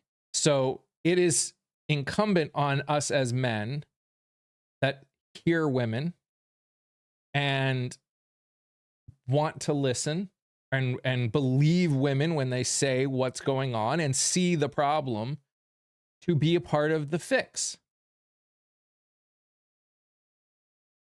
And until we get enough men that are willing to stand up and speak out, not just at the worst of the worst, but at the jokes in, you know, when it's just us guys hanging out, or you know, when someone gives a perspective that is just absolutely rotten, even though they, you know, again, it's a joke.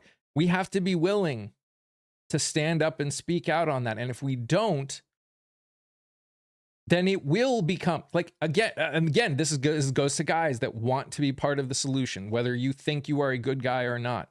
If you are in a group of guys and they make a joke about women that is in any way a continuation of the problem that we are experiencing, you are actually one of those people still. You are part of the it's all men. Because again, if we can see a problem, then you have two choices. Are you going to be a part of the problem, or are you going to be a part of the solution? Does that mean you are going to succeed 100% of the time? No, none of us do. But don't sit here and try and bring up these. Again, there's a 24-hour argument that happened over on the gram with the video that I posted 2 days ago, where this one guy just was balls to the walls arguing that because one woman in the 90s unalived her 5 kids, that it should be all women till it's no women too. And no matter how many times I talked about it or anyone else talked about it, his only purpose was to try and get someone to say it's all women till it's no women. Wasn't actually listening, didn't actually want to hear. And that's where this problem always happens. Men hear this and they think it's about them. They take it personally. And I'm here to tell you, if you are not one of the good people, you are more likely to take it personally, because it is going to hurt. Now, was that your intention to be one of the bad people? Not always. For whatever reason, you'll debate. Good thing we don't debate. Bye, Serial. Hi, CC. How are you, my friend? Dang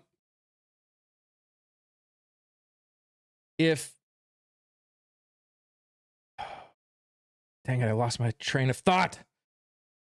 This is why I got to stop looking at chat when I'm going in my thing. That's why I don't. When I talk, I stop looking at the comments. Yeah, I'm with Kia. Wait, give me a second.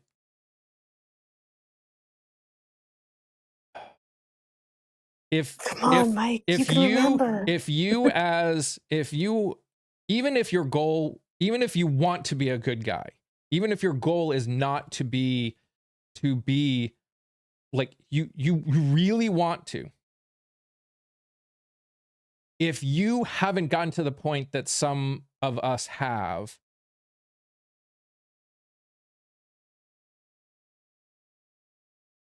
you just grew up in a different situation, so you didn't realize that the stuff you were doing was a continuation of the problem. That does exist. I grew up in a very like bubble area. There's a lot of things about my life that I didn't realize I grew up with unwillingly. It was the world. It was literally, that was the world I lived in. And anyone older than me, that's an even bigger reality, because we didn't have the internet. So everything you learned was in your bubble area. So it's not that you have to have it all down. It's that you have to be willing and able to hear, believe, and for us men, sometimes work through some stuff. And it's going to hurt because again, do I like it when I mess up? Of course I don't like it when I mess up. Why would I? Nor should you, nor should anyone. Everyone's goal should be to be better. And if you hear that something you said or did hurt another person, you should feel bad about it. It's not a question of did you mess up, because the answer is always going to be probably yes at some point in your life. All of us. All of us. It's what do you do after? Are you willing to learn? Are you, and again, it doesn't, you can ask questions as to why saying this makes people react the way they do. It's not expected that you understand it. When Kia says things that are part of her experience as not only a woman, but a biracial woman, I think, I would hope, especially because she knows that I do want to learn, that I ask questions about things that I don't understand. What she would get offended on, and feel free to correct me, is if you just tell her that her lived experiences and her perspective is wrong because it goes against your lived experiences and perspective.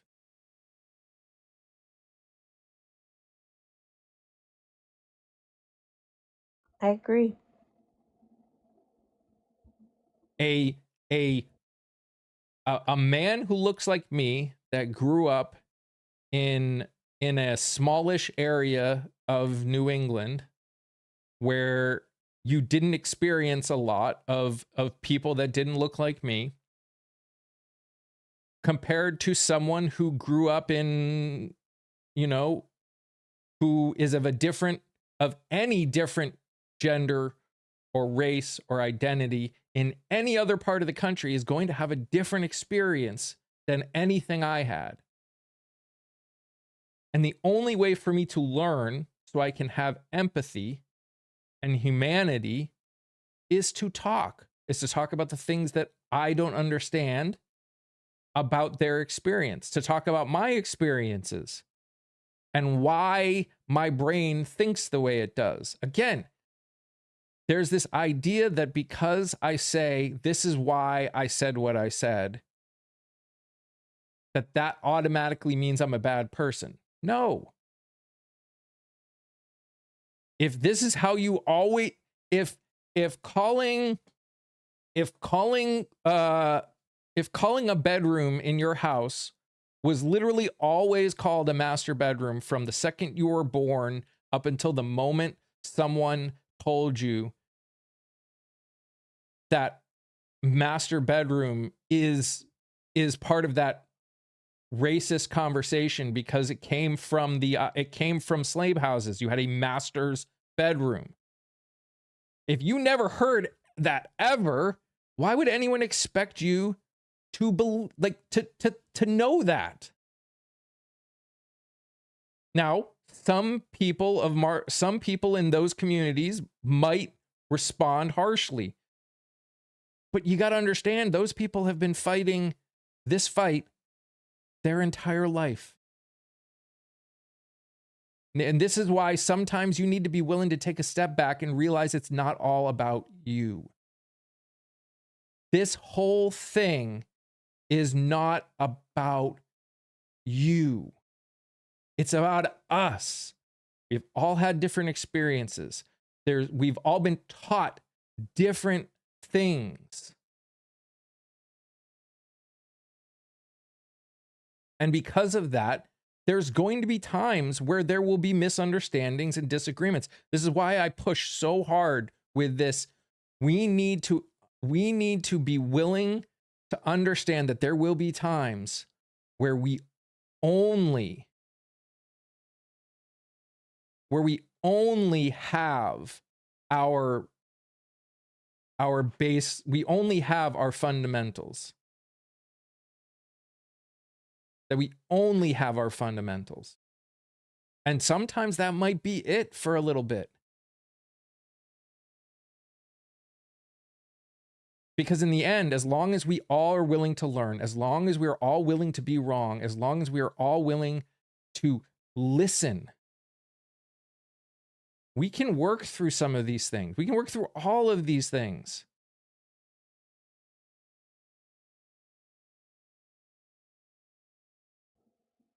Yeah, yesterday when I went to church, the person that did Sunday school yesterday, he was talking about his master bedroom, and I told him, I said, we don't say that phrase anymore. And I explained to him the history and meaning. And he was a skidmate of yours, and the lady that rides with me and her daughter are as well. And the mom and him, neither one of them had heard of that. And he was like, I didn't know that. And it's like, if you guys notice, if you watch any like of the renovation shows and stuff like on HGTV, you'll notice like the older stuff, they did say master bedroom, but now you'll hear them say main bedroom, primary bedroom, something more like that, like a primary suite, because people don't know.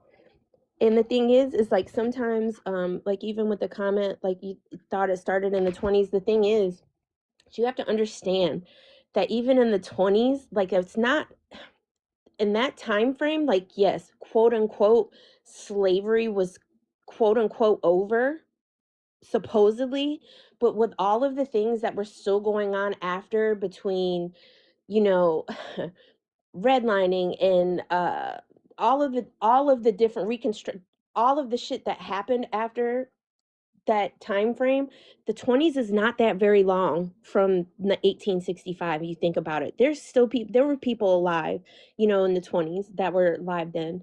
And that's why even sometimes, like when you look up stuff, you don't get all the true facts and the different things about it. Jim Crow, all of that, all of those things. And that's why, like, when you learn stuff like that and you share it with other people so they know, because do you think HGTV ever actually said, hey, this is why we stopped saying it? I'm just somebody that watches a bunch of, that's my no bad stuff happening, escape from the world TV, is watching like the home renovation shows or the shows where they go to the Caribbean or wherever and buy stuff. If you notice, they have stopped saying that, but they didn't never tell us. No. They didn't ever tell us. And CC, even at the end of it though, like, where did all the slave owners come from?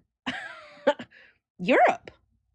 So of course it would be some of their terms, their phrases and things would have been said still while they were here, and things have just changed and grown a little bit, stuff like that. So it's definitely, there's just like when there's certain things that you say, talking about sending people up and down a river, like what did they actually used to do to Black folks? Like, I don't think people understand that. And something I've been holding on to while you were talking that I want to get back to, like when we were talking about this men thing, and I think up to a certain age, and I think this is where it takes a village. It is not just the parents' fault when their kids do bad stuff, especially to a certain age. The whole village thing is it's so far and wide. And I think even as adults, it takes a village.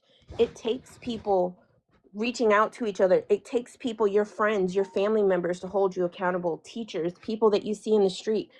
Just because you don't know somebody doesn't mean you shouldn't check somebody else's bad behavior. I understand that being said, depending on the situation, how you have to handle it, not everything requires you to go running in and being a hero. Sometimes it's just having a nice little conversation, especially if it's with people you know, especially if it's with your family members or something like that. You know, like they sit there and they talk about, I remember like at my son's girlfriend at her graduation party that they had a couple years ago, and her one uncle that just stared at me. I mean, y'all, every time I moved, he was staring at me. And what kind of t-shirt, what kind of tank top did he have on? A Confederate tank top, right? With all the flags and all the things, talking about something like proud of my history or something like that. I don't think people get it. Um, that you're welcome. You're so welcome. And that's the thing, if we don't talk about it, if you're not in spaces with black and brown people, or you don't hear these other things, there's stuff that you won't know about. And that's the thing, it's like it takes all of us. That's why, like, when I took one of my bonus sons with us to Myrtle Beach, and we were just walking around on Ocean Boulevard, if anybody's been there, where all the shops and everything are. And we went, I had my boys and I had my bonus son. We went into a store. The boys had some money. They were kind of looking around. I was just standing outside, and I see the girl behind the cash register walk away quite upset. And my sons were like, "Mom." And I was like, "What?" And I was like, "What happened?" It was my bonus son. He had said something to that girl that offended her and made her upset. I mean, she was very upset. I marched his little happy ass in there, and he is YT. And I made him. I went and found her, and I asked her what happened. I made him apologize to her, and when I tell you, I gave it to him, and then I called his mama, and I told his mama everything I said to her and what happened. That's called being accountability. That child doesn't have to just come for you, because I need people to also understand there are kids that don't have parents. There are kids that grow up in the damn in the what's that word, foster care system. Like, I don't know about in other states, but like WREL has done a lot of stuff talking about the foster care system. Some of these kids come from broken homes, so we can't just rely on parents, because sometimes some parents are just shit. Some parents shouldn't be parents, and as Mhm. a parent, I will say that some parents should not be parents, but it's not just the parents. There's so many things, and it's just we have to be a village. We have to be a village. If we want our kids to be productive members of the society in more ways than one, we have to talk about it. And I know, like, I remember the other day, someone was saying that they try to talk to their stepson, they wouldn't listen, about like politics. Change the way you're having the conversation. Just slide in a question about something that's going on and see what they say and talk about it. Like I said, I talked to my sons about that whole that website that came out about the other day. Listen to what they say, engage in those conversations, and hope that your kids are sharing that same experience and those same things, talking to each other. Because man, y'all, we can't do it by ourselves. We can't do it by ourselves. And Mike, everything you're saying is true. Like, when you can't start, don't feel attacked, don't feel defended, offensive, don't feel like you have to defend yourself. Sit and listen for a minute. Sit and take a minute to process and understand what it is, because nobody is safe. Like, I'll tell you, when I have a strange man come and knock on my door a couple years ago, wanting to buy my house. He went around and he literally knocked on all the houses in this neighborhood, wanting to buy everybody's house. And it's just like, I'm not opening that door, because I don't know them. You Mhm. don't know those men. And that's the thing, even when we've seen the videos of people with cameras sticking them up underneath women's dresses or different things like that, following them around in the stores, all of those things. And you're right, Mike. It takes Mike and every single other man to speak out about it. It also takes us women to be able to, like, we have to sit together too, and we have to understand we in and of ourselves cannot make it. We can't make it all better, but it starts with us when we're at home, especially if you're a mother and you have sons. It starts with us, y'all. It starts with us, and then we need the village to help us, because I'm not a man. My kids did not grow up with their dad in the household. Their dad has hardly anything to fucking do with them. Even when he lived right up the road from me, literally used to take less than a minute in a car to get from where their dad lived to my house, and he didn't see them for months at a time. That's why it's so important that we have these conversations, even with your kids. And if they don't understand or are uncomfortable, ask them the questions. Ask them why. What can we do to make it better? Yep. It takes all of us. Yep. And yeah, I had something before and I forget what I was going to say. Yeah, this is one of those um Oh, real quick, I'm sorry. Somebody asked what a bonus son is. So a bonus son, some people, for me, it's like those that I've claimed as my sons that are not like biologically mine. I'm not married to, it's not like a dating thing or anything. It's just my bonus sons, or I have bonus daughters. Just folks, especially younger folks, they don't even have to be around my children's age that I claim as mine. That's what bonus means. Sorry. oh, I remember what I was going to say. So the other thing that matters, if you are someone, especially if you are anyone, so for whatever reason, if someone is telling you, I think a thing that you're seeing from a lot of people, like you hear it a lot, is like, oh, you can't speak like you used to. And my response is, so what? Like, again, it goes to how much do you actually care about other people? If you hear that someone, if you hear that something you are saying, that again, no matter what you grew up believing it to mean, when you are told that a lot of other people, based on when the word, how the word came to be, this is how it is, this is what it means, this is why it exists, this is why it is hurtful to say it. If your response is anything but dang, I didn't know that, I'm gonna do my best to not use it anymore, then you are perpetuating the problem. I don't understand. It never made sense to me, the amount of people that got angry, the fact that they couldn't just say, that they actually had to think about what they were saying. It's like, it doesn't take a lot of work. You just have to care. Like the act of actually caring stops probably 90% of the mistakes that you make. And again, the people around you, the people in those marginalized communities, they know, based on your response to them pointing it out, whether or not you care. They know. And if you care, like, they're not going to sit here and say, like, you are the worst person in the world. But if your response is sorry, I mean, primary bedroom. Like, if that's your response to someone saying why the use of master bedroom is bad, they know you're not serious. They know you don't care, really. They know there is no desire to change. You're just frustrated that you have to think now.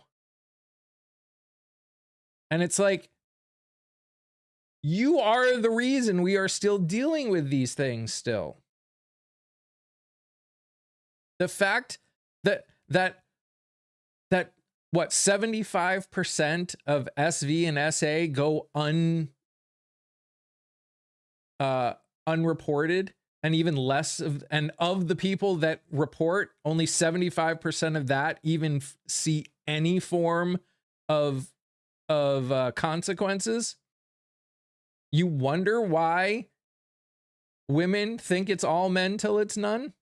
I think Di said, she gave a statistic about that one time. I think she said, I mean, the number is like in the single digits, if I'm not mistaken, that Maybe. she gave for how many people are actually, because of the fact that that's one of, and that's why she was talking about, and that's why conversations I've heard in different spaces, it has that SA, great, all of those things, because so often there's no, I hate to say this fucking word, quote unquote, proof people don't, that's, and I think that's if you're if you're a fella and one of the first things you say is, I need proof, I need to see proof, or anything like that, especially if you're a father or a daughter, you have a mother, right? All men came from a woman, all of us, every single one of them. If your first response to something like that is you need proof or you need to see a video, think about it if it happened to your daughter or your mom or your sister or your grandma. Would you want to see that shit happen on video? Would you actively want to see somebody violate? Because I don't think people understand how much of a violation it Mhm. is when somebody puts their hands, mouth, and other objects on you, or other words I'm not going to say. It is a violation. And it is so much, even if you're not quote unquote physically hurt, you are devastated beyond anything. Because when somebody takes that option of giving you consent over your own body, it is so much more than just the physical aspect of it. Mhm. There's so many other things. And then God forbid if it happens to you and you live in one of those fucking states that have those horrible laws saying that, like I heard one of the people from one of the reps from South Carolina going off. He was a GOP person talking about the draconian AB ban they want to put in place and how they want to make it a RICO case. Do you guys know that that's what they're trying to do in South Carolina? They're trying to make it so the woman, if you have an AB, you're going to get punished, the doctor that performs it up to 20 years in prison, and then everybody else, the person who made the appointment for you, any nurses, anybody that provided any medication. They're trying to make it a RICO case so they can go after people. And they also want to make it so that the rapist has the right to tell the woman she cannot abort her baby. Are you fucking kidding me? And I mean, the thing that always comes to my mind, especially recently, was that pastor that it came to light that since for like 10 years or something, like, was from the age of 13, he was essaying this woman as a pastor, and he got 6 months in prison, and basically has to spend like lost his pastorship, and basically is a multimillionaire, and now he's just at home. And that's all that happened to him. That pissed me off. I mean, they all pissed me off, but that one was like, like it was in Texas, obviously, or Oklahoma. I forget. It was one of those states where they're really bad when it comes to that kind of stuff. And it's like, that is why. That's exactly why this woman went through that entire thing. He pleaded guilty.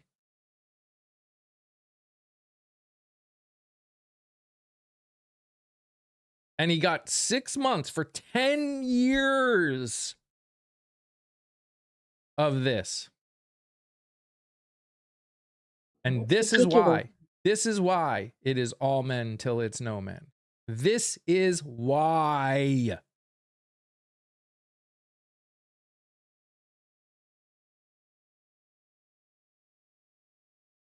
Exactly, Mike. And then a lot of times, and that's what was so problematic, when all those cases were coming out in the church, and it's like, what were they doing? They were sitting there instead of having these priests or people or folks or whoever they are, because I know different things, they call them different whatevers, and I don't know all the terms for that.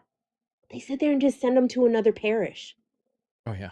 We're going to pray over you that God heals you in your spirit, and we're going to send you somewhere else so you have access to fresh victims. And oftentimes, especially if you send them far enough, if the story never makes the news, or if it's hush hush, what happens in this house as the church, I'm using the church as the house in this instance, what happens in this house stays in this house. That's why it's so fucking harmful, because then that man now has access to a fresh crop of victims that have no idea Yep. of the wolf in the sheep's clothing right in their midst. Yep. Yeah. I've heard in multiple churches, I think it was the Mormon church. I cannot remember, though. It happens in so many that it probably could have been any of them at this point. um they have a lawyer whose job is when a pastor in their um in their faith, so like Presbyterian faith, or in this case Mormon, if a pastor who is in a Mormon church has someone come and tell them that they something in private, like they were essayed by someone in the church, etc., etc., these pastors are told to call this number, and it doesn't go to someone to say, you know, this is how we should handle it. It's to a lawyer to decide what the right legal response is to limit the effect on the church.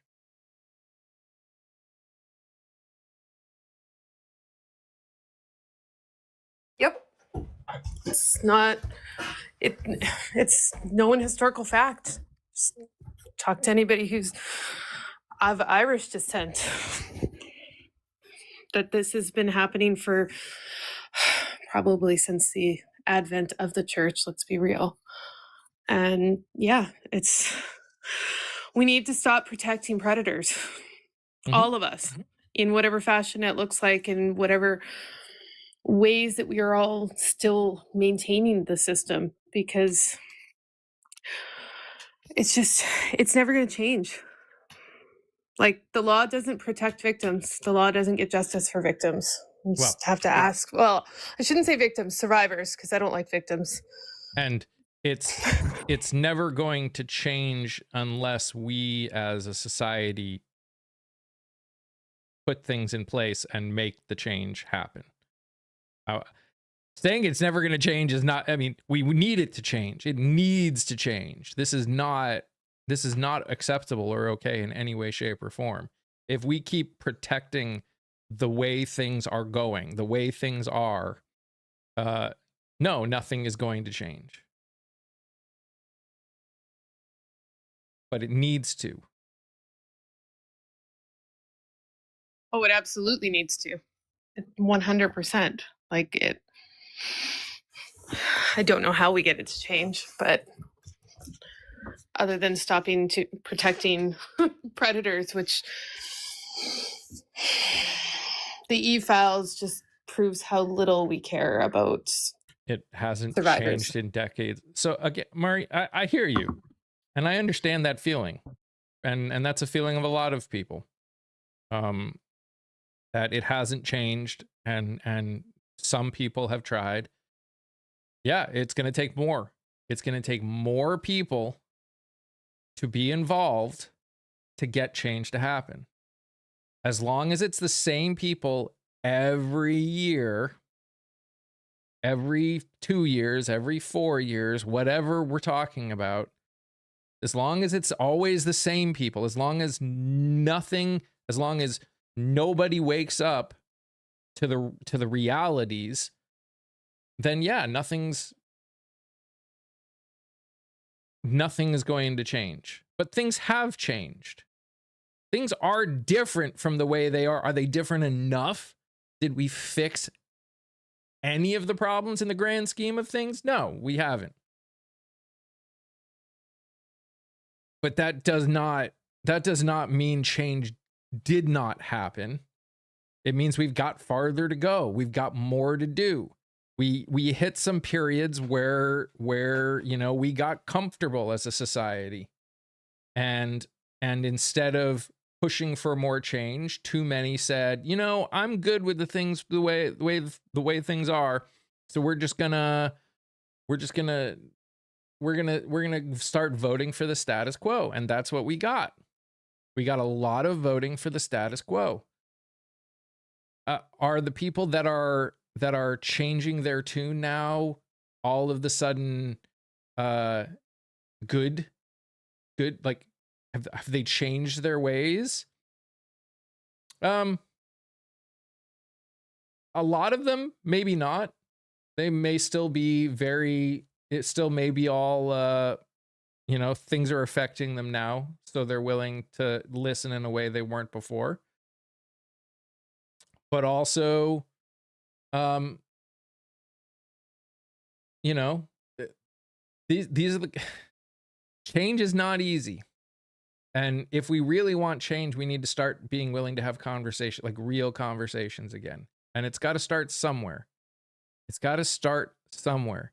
And if your reaction is ever things are just not going to change, so why bother? Then what's the point of life? And moved about 2%. I disagree. And one person can't make a change. Prominent people, yeah, Martin Luther King made changes. Jesse Jackson helped make changes. Again, was it enough? No, because it requires more people. It requires a lot more people. 2% change is still 2% change. Again, if the answer to only getting 2% is why bother, then what's the point of anything?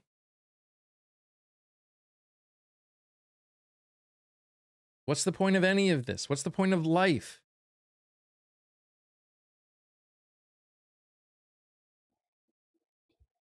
I'm gonna do a quick announcement, a quick mod announcement right quick, and then I'm gonna go because Mhm. I'm gonna try to go live for the first time in a couple weeks. But hey guys, we got a couple minutes left of the show. If you have not already sent your heart me's, make sure you've gone and done that. I only see 36 up there, and there's 91 of us in here. It costs a penny. Click that orange up there next to his name at the top. That lets TikTok know that you enjoy what they're doing, especially those of us that send it every day when we're in here. That really lets TikTok know, helps get them pushed out onto the For You page, helps get other people in here. You guys have done amazing on the taps for the numbers. I think we're doing pretty damn good. I appreciate that. If you're on the other side, if you don't know, we're actually streaming on the Tube of You as well. We start over there at 9:30 every morning. Some days we do a premiere first. Some days we just chat a little bit. But make sure you do your heart me. Make sure you subscribe over there. That's free. Make sure you claim all of your points and all of that. Gosh, I'm starting to get anxious. I feel almost like I've never been live before. So just make sure you do all the good things. Thanks for all the gifters today for the panel and for Mike. All of that helps. Hey Suge, I hope you feel better, darling. Yeah. It's been an amazing conversation today. This is a hard conversation to talk about, and somebody on the other side said something very, very true. It's not just when they're like little kids. Like this is a conversation. It should never be consent, and all of those things should never be a one and done conversation. If anything, I think it needs to change, because the conversation you have with a 5 and 6 or 7-year-old about consent is totally different than a 15, 16, or 17-year-old about consent. So just keep that in mind. A couple quick things, and then I'll be. And Murray, I hear you. You're right. When people as a whole are very complacent, it's extremely tough. Yes, 100%. Progress is frightening. People that are usually thriving in a specific situation don't like progress, because it, in their minds, it may affect their success, the life they know and understand, whatever that may be. So that's hard. But I want to say this real quick. So just so you guys know, there'll be something coming up very soon. It'll come out all over the place, especially on the Discord. I'll be talking about it, but I'm going to be doing, I want to get out and actually interview these candidates in person where they are, and learn and make videos where people can learn about who they are, and the people that the people in their district and the people they're talking to. And that requires funding. So I'm going to be doing a progressive fundraising. And what that means is I'm going to be putting together a list of the places I want to go. And each area is going to have a cost to it for me to be able to go out and do it. So the more you guys are able to help support and make it possible for me to get out and do that, the more places I will go and interview people that are really pushing for change. So I'll be putting that up soon, but it will keep going after, but the culmination point will be on the 7th of May. I'll be doing like a full day thing. Oh, heck yeah, I would love to come to PA. So you'll start seeing stuff about it soon. I'm also going to be doing a panel of women. I'm going to be interviewing a panel of women who are all running for leadership in some form of Congress, and we're going to talk about their experiences running for Congress and experiences, or military, et cetera, being a woman in leadership. And especially after all of the news that has come out in Congress, one of the people worked in Capitol Hill. So we'll be talking. There's a lot of cool things coming up, as well as interviews that come out every single day. There'll be an interview. Normally we watch it on the tube beforehand. I couldn't get it out today, so it's going to go live right after this. So right when I hang up, I'm going to make it live. So please go and watch that and support these people that are running for office and doing something very, very difficult. They can use your support. So thank you for the likes, the shares, the gifts, and the subs on all sides. I appreciate you guys more than you possibly could know. Yeah, I'll see you guys tomorrow morning. You guys are amazing just the way you are, and I love you all very much. Stay safe, stay healthy. Remember to sing, laugh, dance, smile. Do something that makes you happy. Bye, guys. Absolutely, Cece. Message me. Let's talk. Bye, guys.